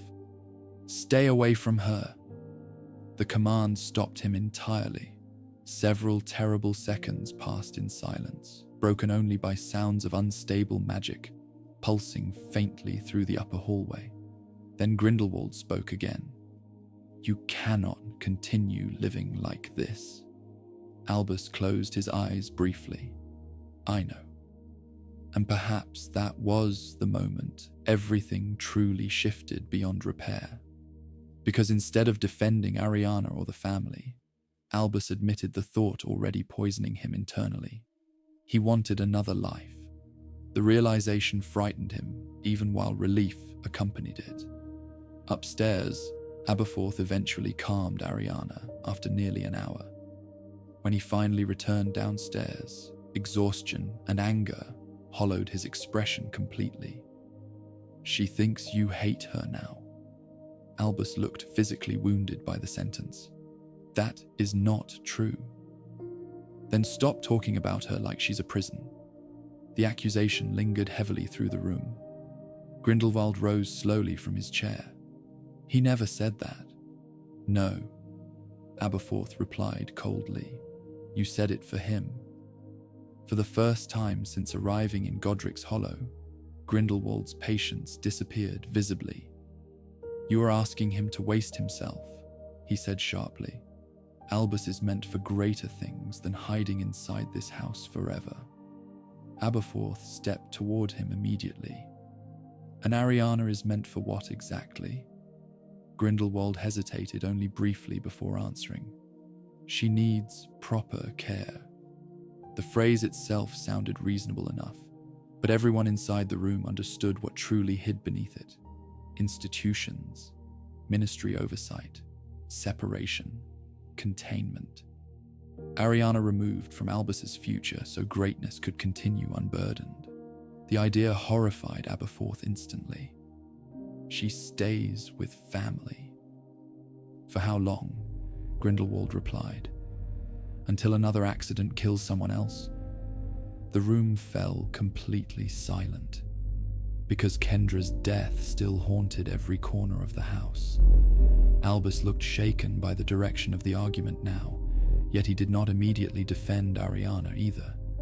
That hesitation broke something permanently inside Abberforth. "You're actually listening to him," he whispered. Albus answered too slowly. "I'm trying to think rationally." The word rationally echoed through the room with terrible weight, as though Ariana herself had become a problem requiring logical management rather than a frightened, damaged human being. Abberforth stared at his brother, almost without recognition. "She's your sister, and I know that better than anyone," Albus replied suddenly, emotion finally cracking through his control. "Every decision in my life has revolved around her. Every dream, every plan, everything." The honesty shocked even him. Years of suppressed resentment poured suddenly into the open. "I loved her," he continued more quietly. "I still do. But I cannot pretend this life hasn't destroyed us all." Upstairs, another sharp crash echoed faintly through the ceiling. Ariana was still listening. The realization arrived too late. Abberforth's face twisted with grief and fury simultaneously. She never asked for any of this. "No," Albus whispered. "She didn't." That, perhaps, made the tragedy unbearable for all of them. No villain existed inside the house. Not truly. Only frightened, grieving people trapped inside impossible circumstances while ambition, guilt, love, and exhaustion tore them apart piece by piece. But Grindlewald changed the balance entirely because he offered Albus something no one else ever had. Permission. Permission to resent the burden. Permission to desire greatness more than sacrifice. Permission to believe extraordinary people deserved futures larger than family tragedy. And standing inside the dim kitchen, while tension and unstable magic trembled through the house around them, Albus Dumbledore began drifting dangerously close toward accepting that permission completely. Above them, Ariana sat alone in her room, listening to the voices of her brothers rising through the floorboards, while fear and sorrow twisted together inside her already fragile mind. And somewhere deep within the unstable force living inside her, something dark responded to that pain. The final day of Ariana Dumbledore's life began quietly. Morning sunlight drifted across Godric's Hollow, beneath clear skies, while warm wind moved softly through the hedges surrounding the Dumbledore property. To anyone passing along the nearby road, the house looked almost peaceful again. Windows opened slightly against the lingering summer heat. Garden flowers bending beneath sunlight. Smoke rising gently from the kitchen chimney. But inside the house, tension remained heavy enough to feel in every room. The argument from the night before had not truly ended.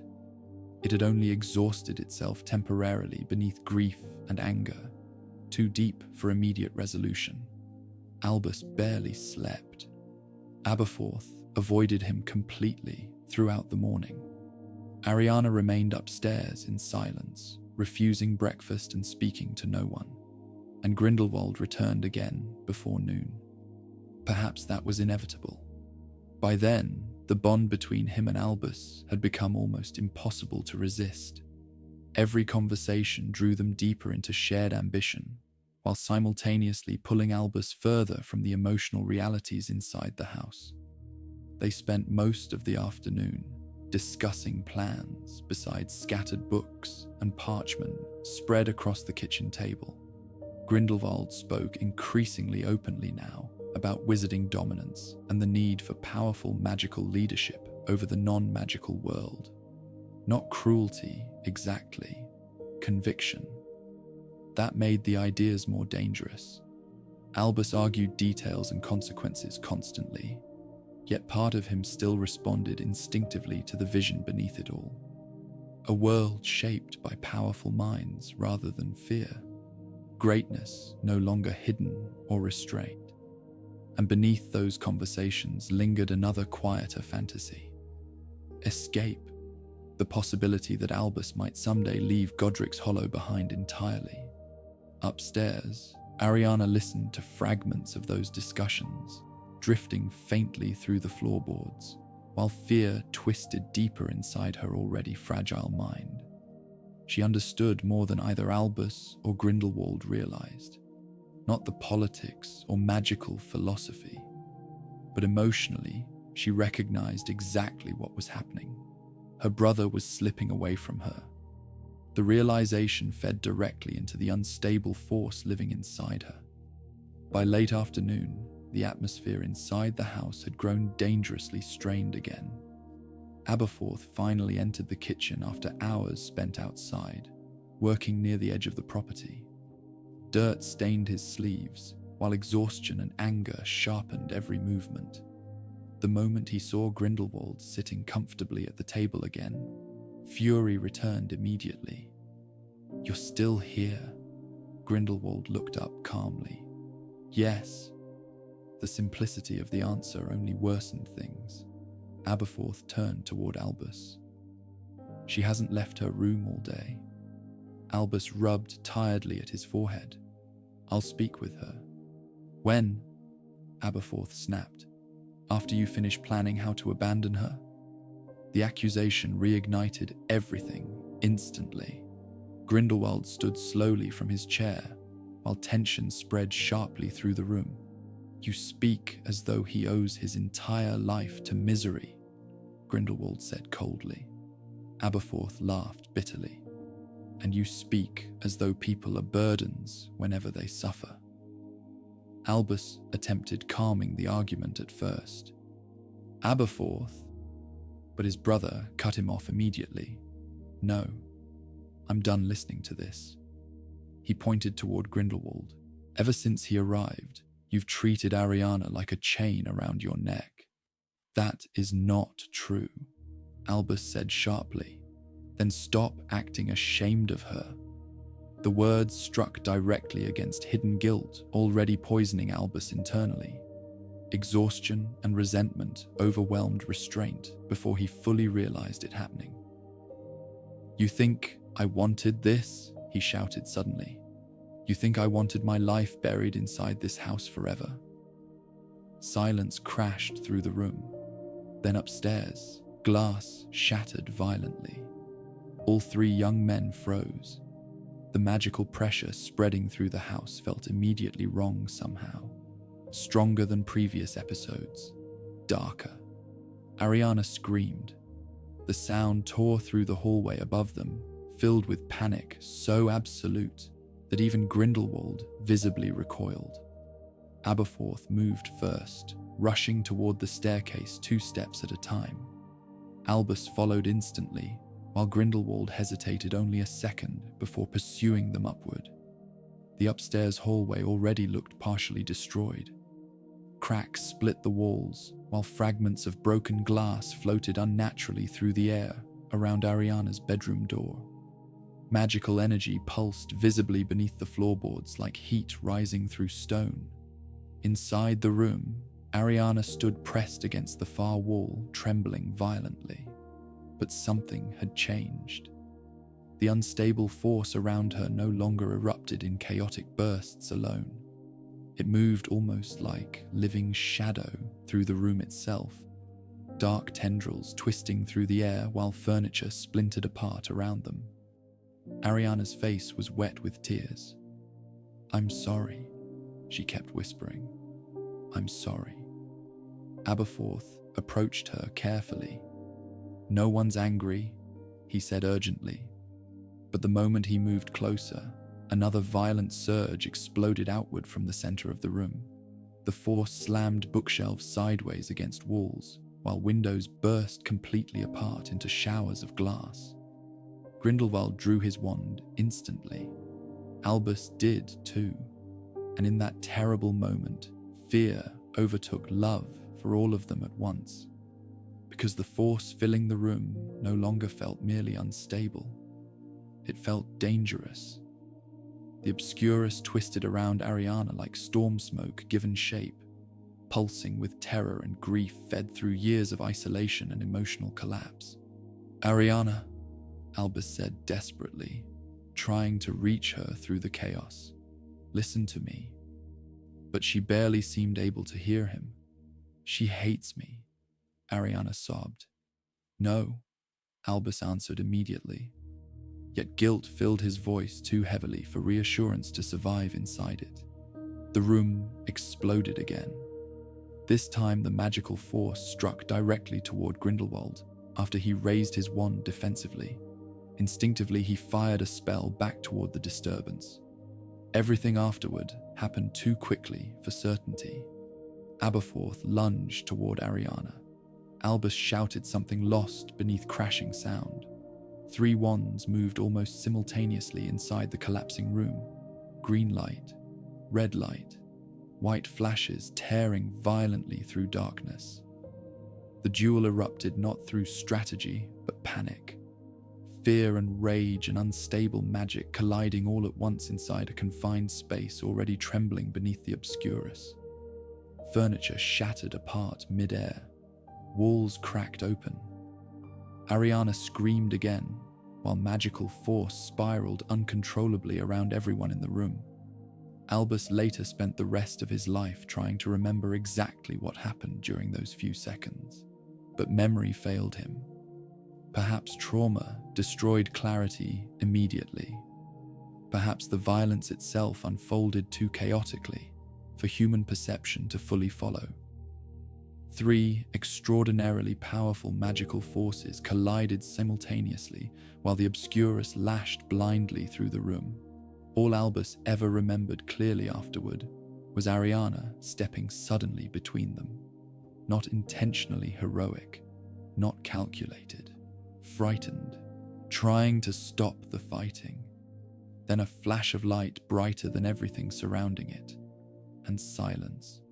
Real silence. The kind that arrives after catastrophe, when even destruction itself seems briefly exhausted. Dust drifted slowly through the ruined room. The obscurus vanished instantly. Broken furniture settled motionless across the floor, and Ariana lay collapsed near the center of the room. For several seconds, no one moved. The stillness itself felt impossible after so much chaos. Then Abberforth dropped to his knees beside her. Ariana, no response. Albus stepped forward slowly, horror spreading across his face with growing certainty each second. Ariana's eyes remained partially open, unfocused toward the ruined ceiling overhead. One hand twitched weakly once against the floorboards. Then nothing. The room itself seemed to hollow out around them. Abberforth made a sound Albus remembered for the rest of his life. Not shouting. Worse. Grief stripped raw enough to become almost animal. He gathered Ariana against him desperately, while tears mixed with dust and shattered glass across the floor. "No," he whispered over and over again. "No." Albus stood motionless nearby, unable to breathe properly, because immediately, before grief even fully arrived, another realization struck him with unbearable force. One of them had killed her, perhaps all of them together, but certainly one spell among the chaos had ended Ariana's life, and none of them knew whose. Grindlewald stared down at the scene in silence for several terrible moments. Then something shifted behind his expression. Not grief, calculation, fear. Because suddenly the consequences surrounding the room became horrifyingly clear. A dead girl, an uncontrolled duel, dark magic already associated with his expulsion from Durmstrang, and Albus Dumbledore standing at the center of it all. Without speaking further, Grindlewald backed slowly toward the destroyed doorway. Abberforth looked up immediately, rage replacing grief for one sharp instant. "You did this." But Grindlewald said nothing. Then he disappeared from the room entirely. Albus barely noticed him leaving.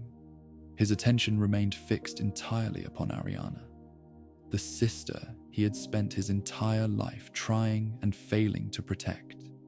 The frightened little girl hidden behind locked doors, because the world feared what trauma had turned her into. Now lying silent forever in the ruins of the house built around her suffering. Eventually Albus knelt beside her too. His hands trembled visibly as he reached toward her face. Still warm, That detail haunted him more than anything afterward, because warmth meant the loss remained new enough to feel impossible, as though one correct spell or word might still reverse everything somehow. But deep inside, Albus already knew the truth. Ariana was gone, and with her vanished every illusion that brilliance or ambition or love itself could fully control the damage people inflict upon one another. Outside the ruined house, evening light faded slowly across Godric's Hollow, while ordinary life continued quietly through the village. But inside Ariana Dumbledore's shattered bedroom, 3 young lives had just been destroyed together. In the years that followed Ariana Dumbledore's death, one question remained buried like a wound that never healed properly. Who killed her?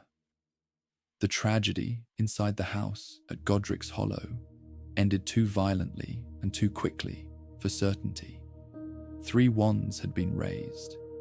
Fear and unstable magic collided together inside a room already collapsing beneath the force of Ariana's obscurus. Spells flashed through shattered air, while panic destroyed judgment. Then Ariana fell, and afterward, no one could truly say whose magic struck her. That uncertainty became more terrible than certainty itself. If Albus had known beyond doubt that Grindlewald killed Ariana, grief might eventually have transformed into anger alone. If he had known Abberforth cast the fatal spell accidentally, perhaps pity and forgiveness could have settled over time. But uncertainty poisoned everything, because somewhere deep inside himself, Albus feared the truth might belong to him. The thought followed him immediately after Ariana's death, like shadow attached permanently to memory. Even during the first silent hours after the duel ended, while dust still drifted through the ruined bedroom, and Abberforth knelt beside Ariana's body in shock, Albus already replayed the final moments endlessly in his mind. Green light, movement, screaming, Ariana stepping between them. Then nothing clear afterward. The human mind often searches desperately for structure after trauma, cause and effect, sequence, meaning. But panic destroys memory strangely. Fear fragments events into disconnected pieces difficult to reconstruct afterward. Albus remembered emotion more clearly than detail. The terror inside the room, the rage, the shame, and above all else, the horrible instant when fear overcame love and every wand was raised at once. He hated himself for that most deeply, because somewhere beneath all the arguments and resentment, Ariana remained his sister, the frightened little girl he once entertained beside garden flowers in mold on the wold, the child whose suffering shaped his entire life. Yet during those final seconds, part of him feared her too. That realization haunted him forever. Abberforth never truly forgave him for it. Not entirely because of the duel itself, though grief sharpened every wound afterward, but because Abberforth believed Albus had already abandoned Ariana emotionally before she died. The argument downstairs, the resentment, the dreams of escape beside Grindlewald, all of it mattered. In Abberforth's eyes, Ariana died because Albus wanted freedom more than responsibility, and perhaps part of Albus believed that too. The funeral passed beneath grey skies several days later, while grief settled heavily across Godric's Hollow. Villagers spoke quietly among themselves about the sudden tragedy inside the already troubled Dumbledore house. Few details spread publicly beyond whispers of magical accident and family sorrow. Grindlewald did not attend. By then, he had already fled Godric's Hollow entirely. That disappearance hardened Abberforth's hatred immediately. He ran, he said once bitterly, while standing beside Ariana's grave after most mourners had left, because he knew what he'd done. But Albus remained uncertain even then. Partly because he genuinely could not remember clearly enough to accuse anyone honestly, but partly because Grindlewald's flight terrified him for another reason. Cowardice implied guilt, and if Grindlewald feared responsibility, perhaps he truly had cast the fatal curse. Yet another possibility remained even more horrifying. Perhaps Grindlewald fled because he feared Albus himself had done it. The uncertainty twisted endlessly through every possible interpretation. That became the true prison surrounding Ariana's death. No answer brought peace because no answer could ever be fully trusted. Even Abberforth's certainty shifted over time. Immediately after the duel, grief transformed naturally into blame. He struck Albus during the funeral itself, breaking his nose before mourners separated them. The violence shocked the village, yet for the brothers themselves it almost felt inevitable. Years of tension and sacrifice had finally collapsed into irreversible loss. "You let him into this house," Abberforth hissed afterward through tears and fury. "You let him poison everything." Albus did not defend himself, because how could he? Every accusation carried truth somewhere inside it. He had brought Grindlewald deeper into their lives. He had allowed ambition to eclipse responsibility. He had spoken cruel truths aloud, while Ariana listened upstairs alone. And then he had raised his wand inside a room, already collapsing beneath fear. Whether his spell killed Ariana or not, almost ceased mattering after a certain point.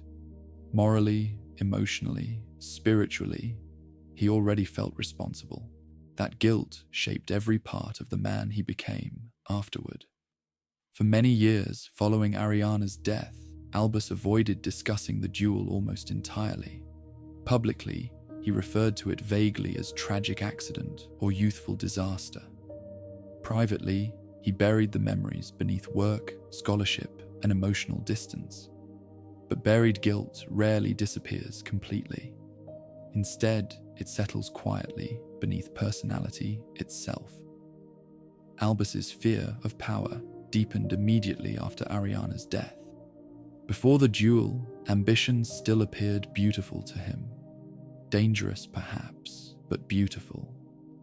Grindlewald's ideas about greatness and magical leadership appealed partly because Albus believed extraordinary intelligence might improve the world. After Ariana died, that belief fractured permanently, because suddenly he understood something terrible about himself. Even love had not prevented him from becoming dangerous. That realization frightened him more deeply than dark magic ever could. Many later wondered why Albus Dumbledore refused positions of political authority, despite possessing brilliance unmatched by almost anyone alive. Minister for Magic could have been his easily multiple times. Leadership seemed inevitable from the outside. But privately, Ariana remained the answer. Power terrified him after Godric's Hollow, because he no longer trusted his own desires safely. During the duel, ambition and resentment overwhelmed compassion, long enough for catastrophe to occur. If such emotional failure could happen inside a family he loved, what might happen if he ever held true political or magical power over entire societies? The fear remained with him permanently, and always beneath that fear waited the unanswered question: did I kill her? Sometimes Albus convinced himself Grindlewald cast the fatal spell. The young man's aggressive instincts during the duel certainly made it plausible. Grindlewald reacted quickly whenever threatened. His reflexes leaned naturally toward domination and force. Other times, Albus remembered the angle of movement differently and suspected Abberforth. But the possibility returning, most often during sleepless nights, remained himself. Not because evidence proved it, because guilt wanted it. Part of Albus believed he deserved responsibility for Ariana's death, regardless of magical technicalities. Claiming innocence through uncertainty felt almost dishonest, when emotionally he already knew he had failed her completely. That emotional burden isolated him further from ordinary human connection throughout adulthood. Most people experience guilt tied to actions they understand clearly. Mistakes made, words spoken, choices regretted. Albus carried something more unstable, possibility, an unanswered horror capable of reshaping itself endlessly through memory. Because uncertainty allows imagination to become punishment. During lonely nights, he reconstructed the duel, repeatedly searching for forgotten details hidden inside fragmented recollection. The movement of Grindlewald's wand, the color of certain spells, the exact position of Ariana before the final flash. But memory never fully resolved itself. Trauma protected the truth behind fog impossible to penetrate completely. Years later, when Harry Potter eventually asked Albus about Ariana, even then the old man struggled to speak directly about those final moments. Not because he wished to deceive, because he genuinely did not know, and perhaps never truly wanted certainty anymore. That may seem strange at first. Why would someone not wish for definitive truth after such suffering? But certainty would have destroyed whatever fragile peace Albus eventually built around the tragedy. If he discovered Grindlewald killed Ariana, then he must accept allowing a monster into their lives through his own ambition. If Abberforth killed her accidentally, then the surviving brother carried unbearable blame too. And if Albus himself cast the fatal curse, then the central fear governing his entire adult life became justified completely. That fear being simple and devastating. The greatest danger in his life had always been himself. Perhaps that explains why Albus later distrusted his own happiness almost instinctively. Joy and ambition felt dangerous after Godric's Hollow, because both had preceded catastrophe once already. The summer with Grindlewald remained emotionally inseparable from Ariana's death forever afterward. Love, brilliance, excitement, guilt, fear, and destruction became tangled together inside memory, until none could fully exist separately again. Even decades later, merely speaking Grindlewald's name reopened wounds connected directly to Ariana, because for Albus, the two tragedies remained linked permanently. The man he loved and the sister he lost. Sometimes during later years, Albus visited Ariana's grave alone near evening, when the village cemetery grew quiet beneath fading light. Those moments remained deeply private.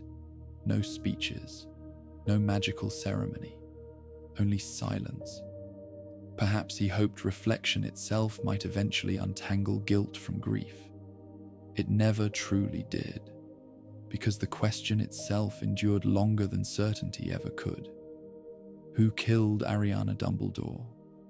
The answer vanished inside shattered memory, fear and magical chaos the moment the duel ended, and the uncertainty left behind shaped one of the greatest wizards in history, more profoundly than any triumph he later achieved. Not through glory, through shame, through doubt, through the unbearable possibility that somewhere inside one terrified moment, he himself may have destroyed the person he loved most in the world. After Ariana's death, the house at Godric's Hollow felt emptied of life, in a way grief alone could not fully explain. The silence left behind was different from the fearful quiet that had shaped the household for years. Before, silence carried tension, waiting, the constant awareness that another magical episode might erupt at any moment. Now the waiting had ended, and somehow that felt even worse. The damaged bedroom upstairs remained untouched for several days after the duel.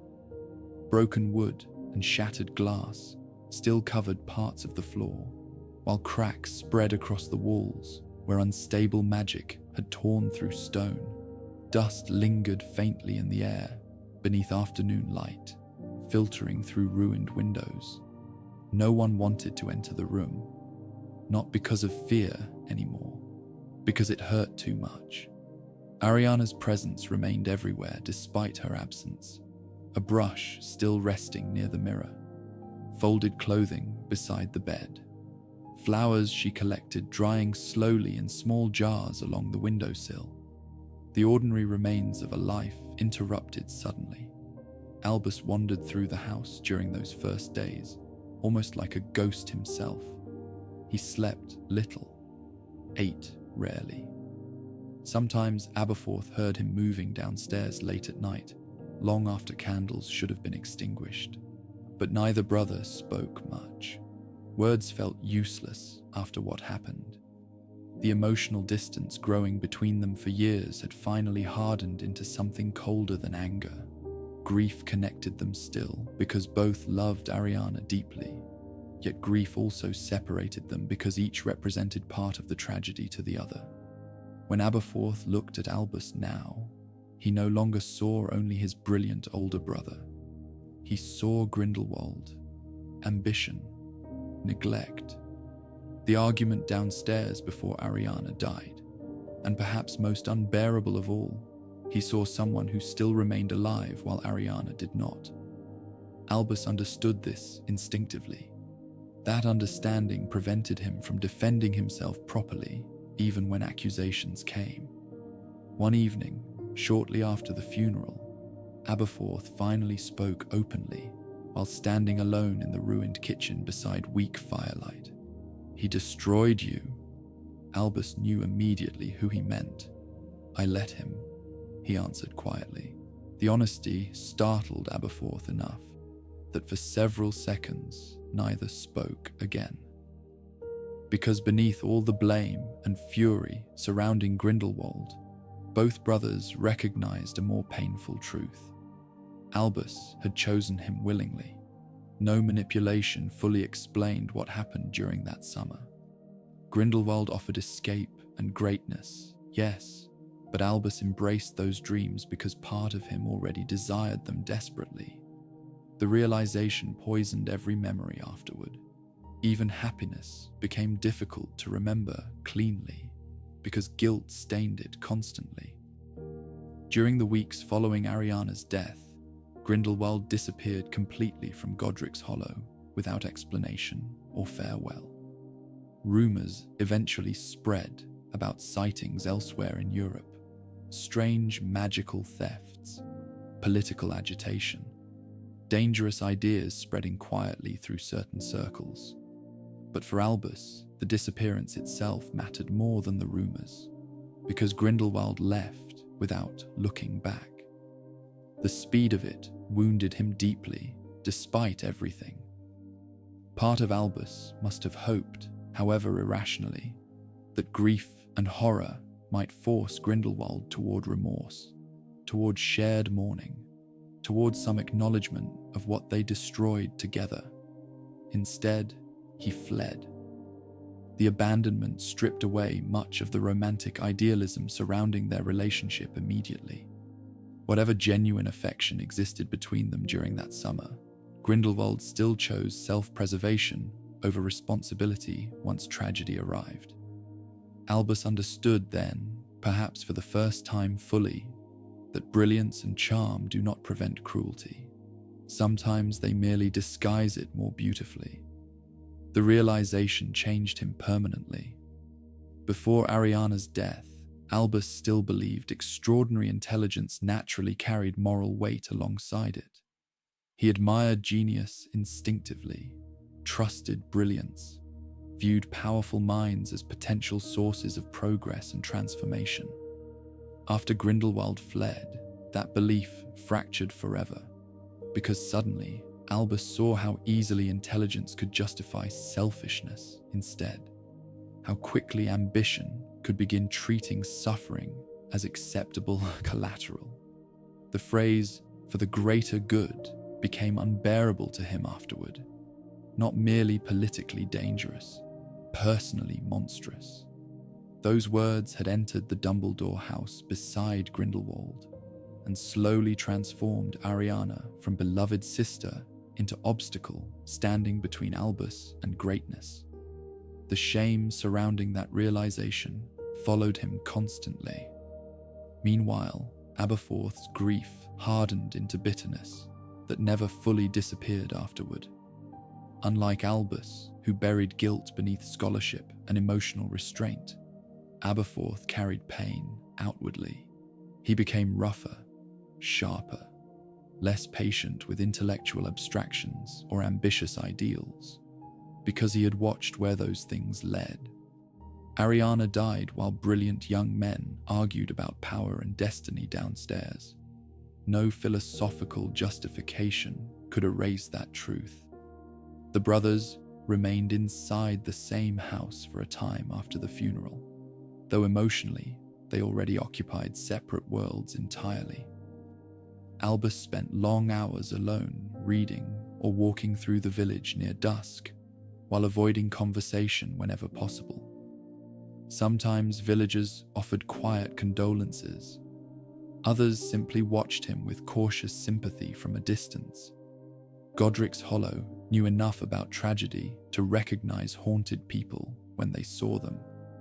Abberforth focused instead upon practical survival, repairs around the property, cleaning damaged rooms, managing ordinary tasks left behind after grief exhausted itself enough for life to continue mechanically. Yet every object inside the house carried memory now.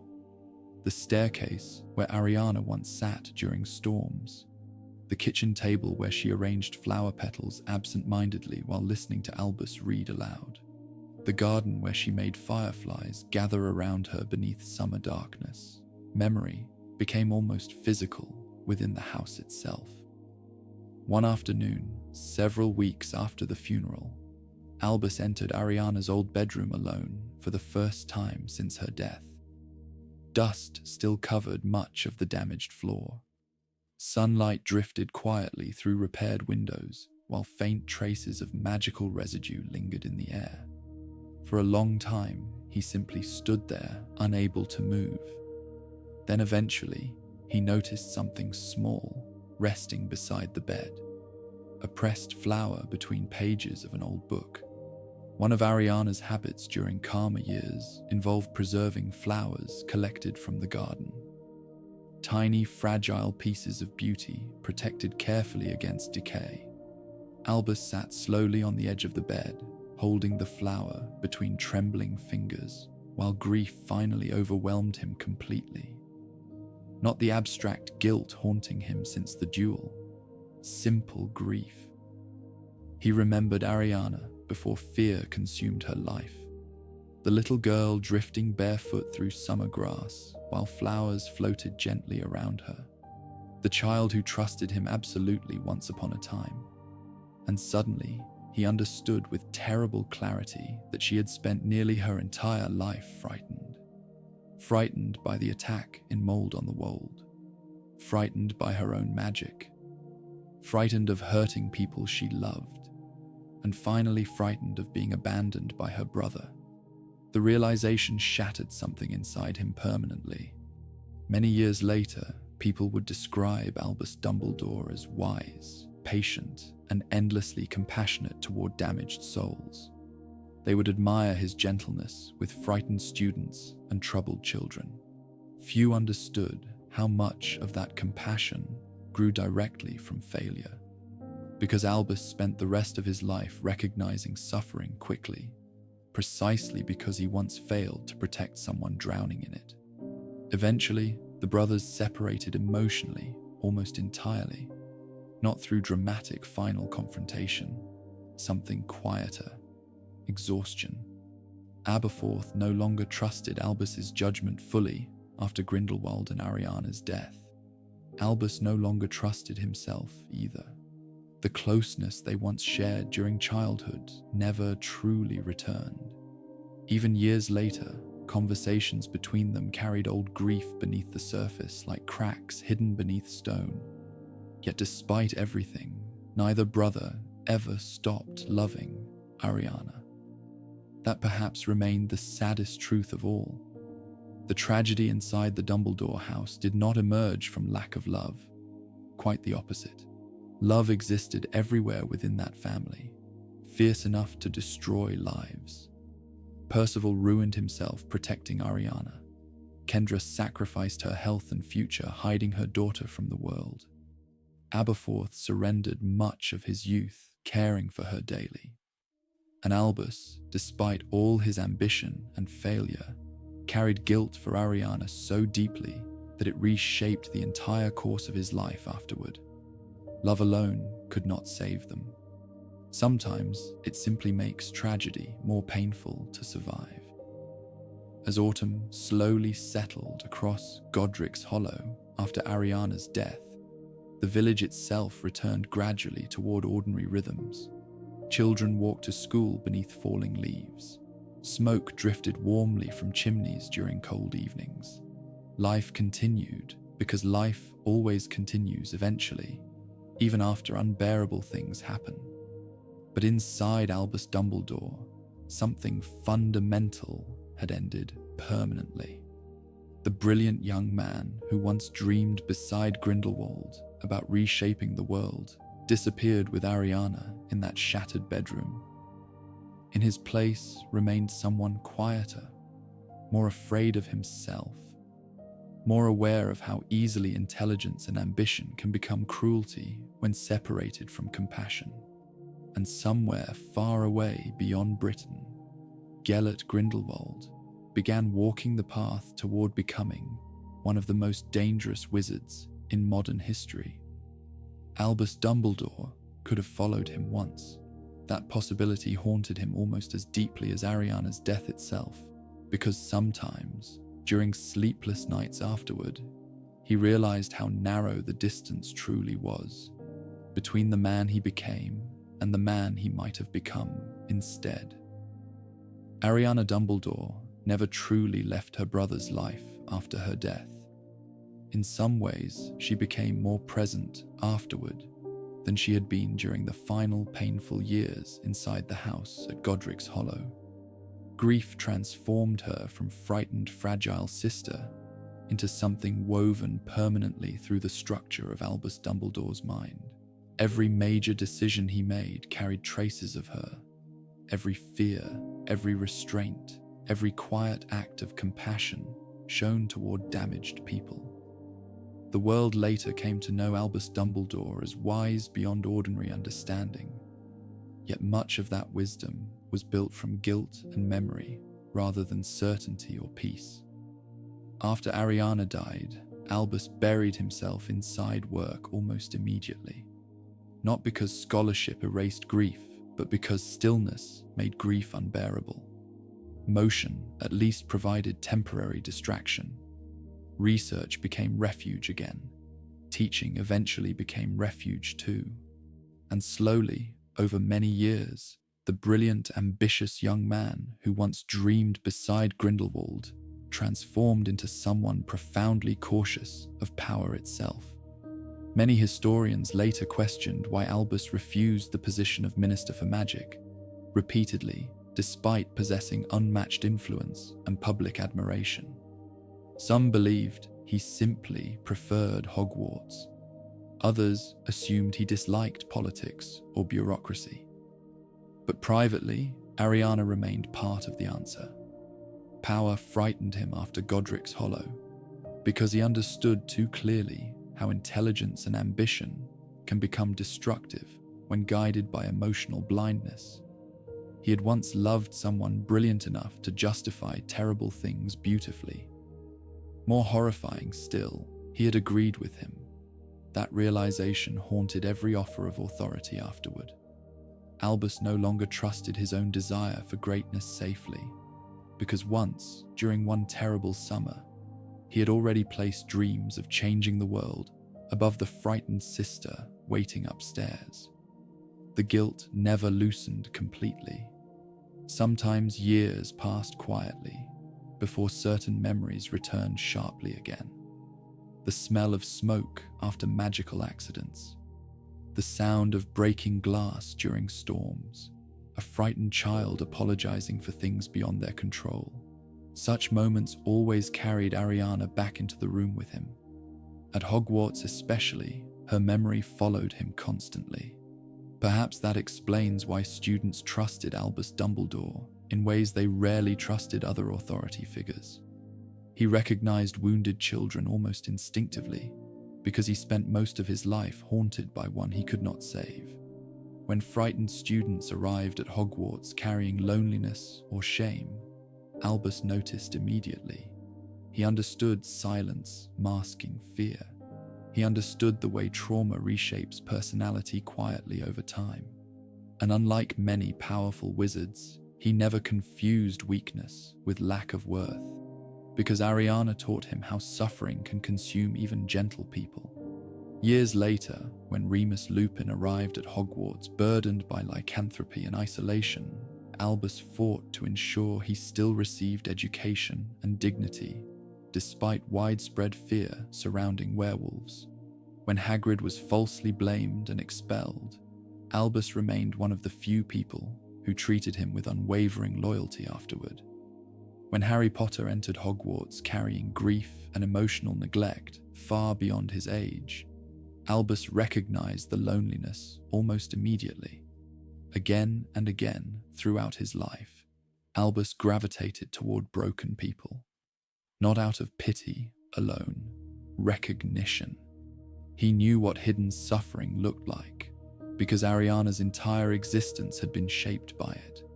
Even his relationship with Harry carried echoes of Ariana, in ways Albus himself may not have fully understood consciously.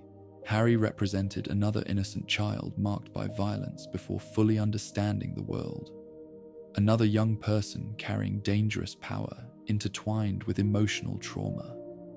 The parallels frightened Albus from the beginning, partly because he saw vulnerability in Harry, partly because he feared repeating old mistakes. Many later criticized Albus for secrecy regarding Harry's destiny, and perhaps some criticism was deserved. Yet secrecy itself had become instinct for him long before Voldemort ever rose to power. The Dumbledore family survived through concealment, pain hidden behind closed doors, danger managed quietly rather than openly discussed. Ariana shaped that instinct deeply. Even Albus's gentleness carried traces of grief. Students often described his kindness as unusually patient, almost sorrowful beneath the warmth. He rarely humiliated mistakes publicly, rarely punished fear harshly. Instead, he guided people carefully, as though constantly aware how fragile human beings truly are beneath appearances. That awareness came from Ariana too, because watching her suffer taught him something painful very early. People do not break all at once. They break slowly, through fear repeated often enough that eventually the fear becomes part of who they are. Ariana's memory also shaped Albus's relationship with Grindlewald, long after the summer at Godric's Hollow ended. For years he refused confronting Grindlewald directly, even while the dark wizard's influence spread violently across Europe. Publicly, Albus claimed political complications or strategic reasons delayed action, but privately, the truth remained simpler and more painful. Facing Grindelwald meant facing Ariana again. The duel at Godric's Hollow existed between them permanently, like an open wound, neither time nor distance fully closed. To stand against Grindelwald meant reopening every memory tied to love, ambition, guilt, and death. And beneath all of it lingered the unbearable uncertainty. Did I kill her? That question never vanished. Not during victories, not during old age, not even after Albus finally defeated Grindelwald decades later. Some grief becomes part of identity rather than something separate from it. Ariana became that for him. Occasionally, during quiet evenings at Hogwarts, Albus wandered the corridors alone long after students slept. Portraits whispered softly behind their frames while candlelight flickered against ancient stone walls. Those who saw him during such moments sometimes described an expression of immense loneliness beneath his calmness. Perhaps because old age did not erase the frightened boy still standing in Ariana's ruined bedroom afterward. Time made him wiser, more controlled, more compassionate, but never entirely healed. One of the clearest examples of Ariana's lasting influence appeared in Albus's deepest fear regarding power itself. Most dark wizards sought domination because they believed themselves above ordinary morality. Albus feared domination precisely because he understood how easily love and intelligence can justify terrible things when mixed with ambition. He once believed himself noble while discussing magical superiority beside Grindlewald. That memory terrified him permanently afterward. So he built his adult life around restraint instead, refusing political leadership, sharing power cautiously, guiding rather than ruling whenever possible. Even his greatest acts of resistance against darkness carried humility unusual for someone of his immense ability, because Ariana taught him what happens when brilliant people stop seeing suffering directly in front of them. Sometimes, Albus visited Godric's Hollow quietly throughout later life, especially during periods of emotional exhaustion. The village changed gradually over decades. New families arrived. Old cottages disappeared beneath ivy and time. Yet Ariana's grave remained, simple stone beneath drifting weather and quiet grass. Standing there often forced memories sharper than he expected. Not only the tragedy itself, but the ordinary moments before everything collapsed. Ariana collecting flowers in the garden, laughing softly during calmer evenings, watching fireflies beneath summer darkness.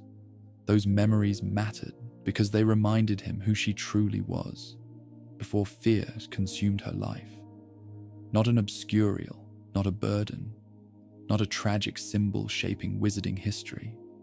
Simply a little girl who should have been allowed to grow up safely. That realization fueled much of Albus's later compassion toward children specifically. He understood how vulnerable young magical minds remained when exposed to violence or emotional isolation. Perhaps that is why he viewed Tom Riddle with such complicated horror too. Because unlike Ariana, Tom embraced the darkness trauma created inside him rather than suffering beneath it helplessly. Albus recognized both possibilities intimately, and always, beneath every later triumph and every wise decision admired by the wizarding world, Ariana remained present like hidden thread, holding the shape of his life together. Not visibly, quietly, inside every hesitation before seeking power. Inside every act of patience toward frightened students, inside every lonely walk through Hogwarts corridors after midnight. The magical world remembered Albus Dumbledore as one of the greatest wizards who ever lived. But beneath the wisdom and legend stood a grieving brother who spent the rest of his life trying to become the kind of man his sister deserved him to be before she died. And perhaps, in the end, much of his greatness came not from magical brilliance at all, but from the fact that Ariana's suffering taught him to fear becoming cruel more than he feared becoming weak. There are many magical objects in the wizarding world capable of revealing hidden truths, forgotten memories, or secret desires. Pensieves could display the past in perfect detail. Veritaserum could force honesty from unwilling voices. Ancient magical artifacts buried beneath ministry vaults promised glimpses into mysteries few people fully understood. Yet none of those things frightened Albus Dumbledore as deeply as the mirror of Erised, perhaps because the mirror did not reveal facts. It revealed longing, and longing is often far more painful than truth. When Harry Potter first encountered the mirror of Erised at Hogwarts, he saw the family stolen from him before memory itself could fully form. Loving faces gathered around him warmly beneath candlelight and reflection, a dream made visible through magic. Years later, when Harry asked Albus what he himself saw within the mirror, the old wizard answered lightly, "Socks." The joke became famous, partly because so many people sensed immediately that it could not possibly be true. Albus Dumbledore understood the mirror of Erised too deeply to treat it casually. He knew exactly what the artifact revealed, not ordinary wishes or temporary curiosity, the deepest, most desperate desire hidden inside the human heart. And eventually, much later, the truth emerged quietly. Albus saw his family whole again: Percival, Kendra, Abberforth, and Ariana, together, alive. The image itself sounds simple at first, yet within that simplicity rests the entire tragedy shaping Albus Dumbledore's life. Because the mirror did not show him power, not greatness, not political authority or magical triumph. Despite everything the wizarding world believed about him, the deepest desire buried inside Albus remained painfully small and human. He wanted his family back before fear destroyed it. Most importantly, he wanted Ariana alive. That detail matters deeply because it reveals something essential about guilt and grief. Time changes many things. It softens certain wounds, rearranges memory, allows people to continue functioning even after unbearable loss. But some regrets never truly fade. They simply become quieter. By the time Albus admitted the truth about the mirror, he had already lived through decades of history. He defeated Grindlewald, guided Hogwarts through multiple generations, helped shape the resistance against Voldemort, became one of the most respected and powerful wizards alive. Yet beneath all the wisdom and legend, the deepest part of him still remained trapped inside the ruined house at Godric's Hollow, searching desperately for a version of reality where Ariana survived. That longing shaped his emotional life far more than most people realized, because the mirror of Erised does not merely show people they miss, it reveals the moment they cannot release internally. For Albus, that moment was not only Ariana's death itself, it was everything surrounding it. The argument downstairs, the resentment, the ambition, the terrible realization that he had wanted escape more than responsibility during the final weeks of Ariana's life. When he looked into the mirror, he did not simply see Ariana alive again. He saw forgiveness made possible. A world where the Dumbledore family remained unbroken. A world where he never became someone capable of frightening the sister he loved. That desire followed him quietly through old age. Sometimes late at night within Hogwarts, after students slept and corridors emptied into silence, Albus walked alone beneath drifting candlelight, carrying memories few people around him fully understood. Portraits whispered softly from their frames, while ancient stone walls held centuries of forgotten grief. And somewhere inside those quiet walks, Ariana always remained present, not dramatically, not constantly, more like echo. The older Albus became, the more he seemed to understand how deeply guilt had shaped his identity. Not merely guilt over the duel itself, but guilt over emotional failure. He did not only fear that he cast the fatal spell, he feared becoming the kind of person who allowed ambition to eclipse love. That fear governed many of his later choices. When Harry Potter arrived at Hogwarts carrying enormous power and emotional vulnerability together, Albus watched him carefully from the beginning. Part of that caution came from Voldemort, but another part came from Ariana. He knew what happens when wounded young people carry forces larger than themselves. He knew how isolation and secrecy can distort identity slowly. Most importantly, he knew how dangerous it becomes when adults fail to protect frightened children properly. The mirror of Erised represented all those failures at once. Perhaps that is why Albus understood immediately how addictive the mirror could become for Harry. Longing itself possesses gravity. The temptation to remain inside imagined reunion rather than painful reality. Albus himself must have felt that temptation profoundly, because if he stood before the mirror long enough, Ariana would always still be there waiting beside the rest of the family, whole, smiling softly, untouched by fear and violence. The little girl she should have been allowed to remain. One of the saddest truths surrounding grief is that memory often preserves the innocent version of someone more vividly than the suffering that followed afterward. Over time, Albus likely remembered Ariana less as the unstable, frightened young woman trapped inside the house at Godric's Hollow, and more as the child from earlier years, the girl collecting flowers beneath summer sunlight, the sister watching fireflies drift through evening gardens, the small child laughing while magical sparks danced harmlessly around her fingertips. That transformation inside memory made the guilt sharper rather than softer, because the more innocence he remembered, the more monstrous the tragedy itself appeared. Many people later viewed Albus Dumbledore as emotionally distant or secretive, and in many ways he was. Yet much of that distance grew from fear of attachment itself.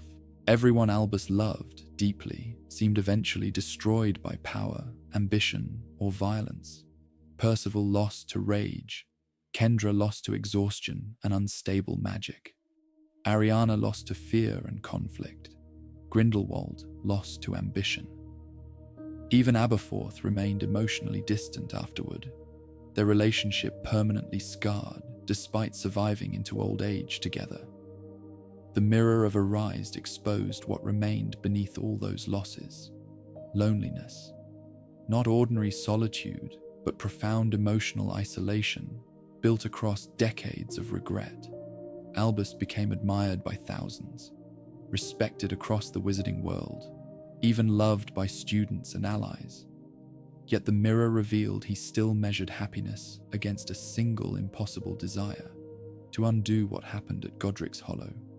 The tragedy is that no amount of greatness could accomplish that. He could defeat dark wizards, discover magical truths, guide entire generations toward hope. But Ariana remained dead.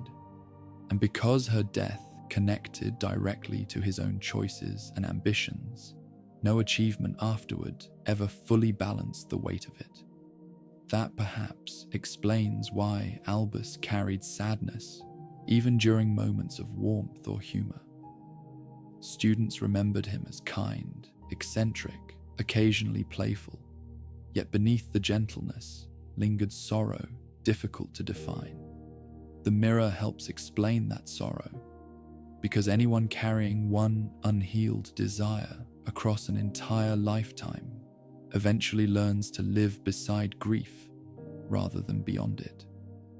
Sometimes Albus visited the mirror privately during his later years. Not often, because he understood its dangers too well. Yet understanding temptation does not erase temptation itself. Imagine standing before magical glass and seeing Ariana alive again after decades.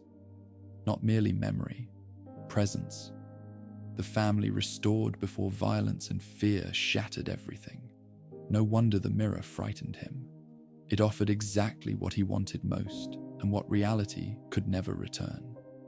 The older Albus became, the more he seemed to accept certain painful truths quietly. Some wounds do not heal completely. Some mistakes remain permanent. Human beings continue living, not because suffering disappears, but because life keeps moving despite suffering. Still, acceptance differs from peace, and peace remained elusive regarding Ariana. Even at the end of his life, fragments of the past continued shaping his decisions and fears. When discussing love with Harry, Albus often spoke about it not as simple comfort, but as force carrying tremendous power and risk together. Perhaps because love destroyed his family almost as thoroughly as hatred did. Percival loved Ariana enough to ruin himself attacking the boys who hurt her. Kendra loved her enough to sacrifice her own life, hiding and protecting her. Abberforth loved her enough to surrender much of his youth caring for her daily. And Albus loved her enough to spend the rest of his life haunted by failing her. The mirror of Erised gathered all those truths together inside one impossible reflection. Ariana alive, the family reunited, forgiveness implied. For most people, deepest desire often involves gaining something missing. For Albus Dumbledore, deepest desire involved undoing something irreversible. That difference shaped the entire emotional architecture of his life.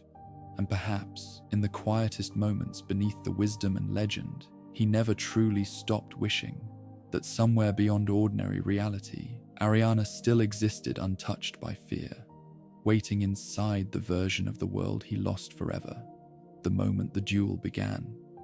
History rarely remembers quiet people properly. The wizarding world preserved the names of powerful wizards, famous battles, magical inventions, and dark lords whose actions reshaped entire generations. Books filled shelves, describing Grindlewald's rise across Europe. Children studied Albus Dumbledore's victories at Hogwarts for decades afterward. Even Voldemort became immortal in memory through fear alone. But Ariana Dumbledore remained almost invisible inside most versions of history. A few scattered references survived, mentions inside biographies, rumors about tragedy in Godric's Hollow, whispers about the sister Albus rarely discussed openly. Yet the truth is that Ariana's life shaped the modern wizarding world far more deeply than most people ever understood. Because nearly every important decision Albus Dumbledore made afterward traced itself back toward her in some quiet, hidden way. Without Ariana, Albus may never have feared power enough to reject political authority. Without Ariana, he might have followed Grindlewald completely during youth, instead of eventually turning away in horror. Without Ariana, his understanding of suffering, secrecy, fear, and damaged children would have been entirely different. And without those lessons, the future of the wizarding world itself may have changed beyond recognition. That is the strange nature of history sometimes. The people least remembered often leave the deepest marks. Ariana's suffering shaped Albus Dumbledore more profoundly than Hogwarts ever did, greater than any professor, any magical theory, or any later victory.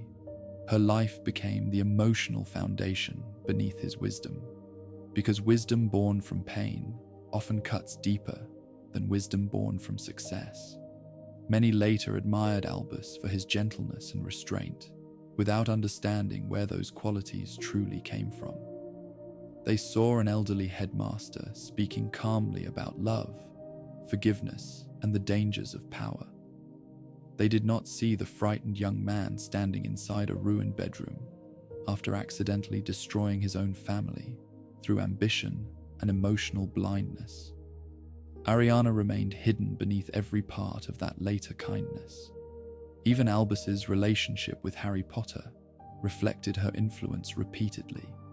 He protected Harry fiercely while simultaneously fearing what enormous power and trauma might create together.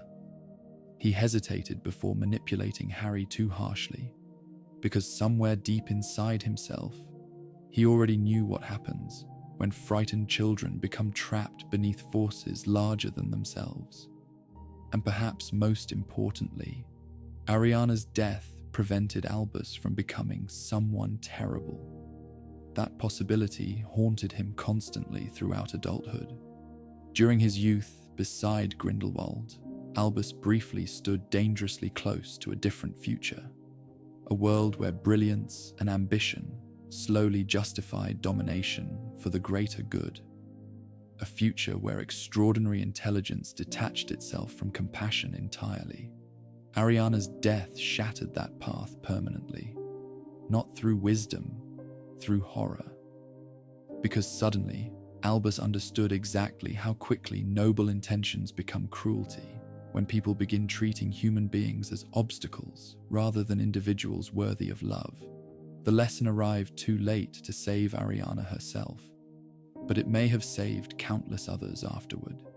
Years later, when Grindlewald rose fully into power across Europe, preaching magical superiority and conquest, Albus alone truly understood the emotional roots beneath that ideology.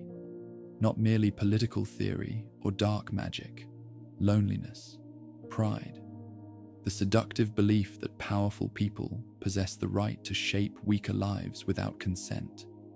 Albus recognized those ideas because he once shared them, and Ariana died while those ideas filled the Dumbledore house.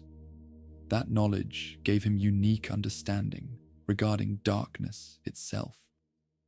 Unlike many heroes who imagine evil as something separate from ordinary human emotion, Albus knew terrible things often begin inside love, twisted by fear and ambition. That understanding made him wiser, but also sadder, because once someone recognizes the darkness possible within themselves, innocence never fully returns afterward. Ariana's hidden influence extended even beyond Albus and Grindlewald. Her life quietly changed Abberforth forever too.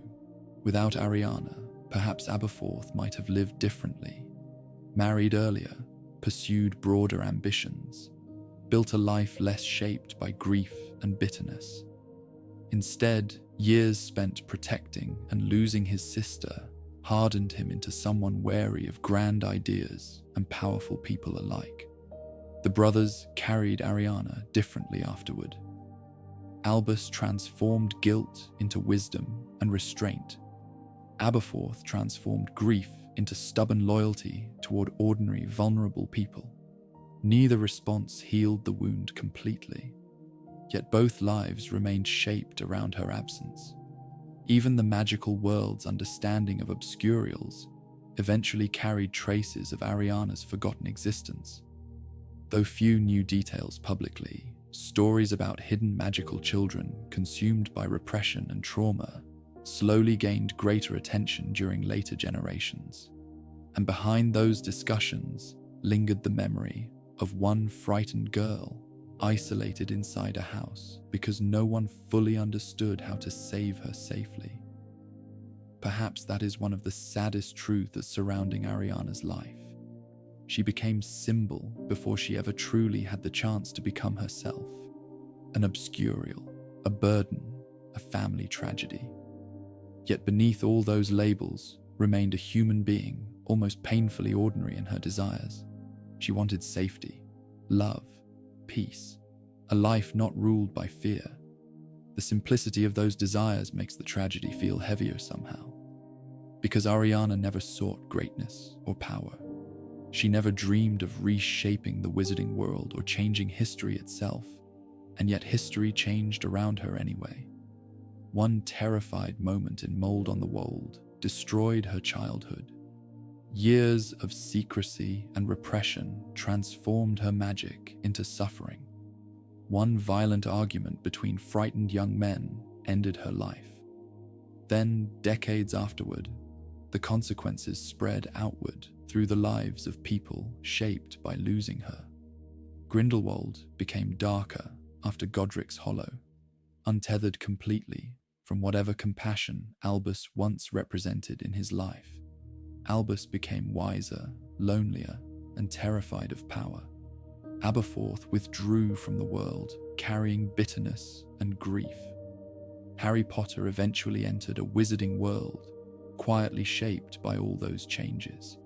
And somewhere beneath the surface of every major event, Ariana remained hidden like an invisible fault line running beneath history itself. Most people never knew her name. Students at Hogwarts admired Albus Dumbledore without understanding the frightened sister haunting nearly every important choice he made. Ministry officials respected his wisdom without recognizing how much of it came from failure and regret. Even Harry learned the full truth only gradually near the end. Perhaps Albus preferred it that way. because telling Ariana's story meant exposing wounds never fully healed. It meant admitting that one of the greatest wizards alive once failed catastrophically at protecting the person he loved most. Yet there is something deeply human about that failure too. The wizarding world often viewed Albus Dumbledore almost as myth by the end of his life, wise beyond ordinary men, calm, powerful, nearly impossible to imagine as young or uncertain. But Ariana preserved his humanity permanently, because behind all the brilliance stood someone shaped by grief exactly like everyone else. Someone who made terrible mistakes. Someone who loved badly at times despite loving deeply. Someone who spent decades trying to become better because he never forgave himself fully for once becoming worse. In the end, perhaps Ariana's greatest influence was teaching Albus that love without attention becomes dangerous. He loved her always, even during the summer with Grindlewald, even during the argument downstairs before the duel. But love alone proved insufficient when ambition and resentment drowned out compassion. That realization stayed with him forever afterward. So when later generations remember Albus Dumbledore standing against dark wizards and guiding frightened students through dangerous times, they are also unknowingly remembering Ariana, because the wisdom people admired in him was built partly from the ruins left behind after losing her. And somewhere in the quiet cemetery at Godric's Hollow, beneath weathered stone and drifting grass, rests one of the most forgotten yet important figures in wizarding history. Not a famous witch, not a great leader, not a conqueror or hero, only a frightened girl whose suffering quietly changed the course of the magical world forever. Long after the wars ended and the great wizards of that age passed into history, the quiet tragedy inside the Dumbledore house still lingered like echo beneath everything that followed. Not because Ariana Dumbledore changed the world through power or fame, but because her suffering changed the people around her so completely. Somewhere in Godric's Hollow, beneath soft grass and weathered stone, rests the little girl who spent most of her life hidden away from a world that feared what trauma had done to her magic. A girl who loved flowers, quiet evenings, and the sound of her brothers speaking peacefully downstairs before anger and ambition entered the house. And perhaps that is the saddest part of all. Ariana never wanted greatness. She never sought destiny or influence or power over others. She only wanted safety, love, calm days untouched by fear. Yet her life shaped the future of the wizarding world anyway, because every time Albus Dumbledore chose compassion over control, restraint over power, or mercy over ambition, some small part of Ariana still remained beside him, quietly guiding the brother who spent the rest of his life trying to become worthy of her memory.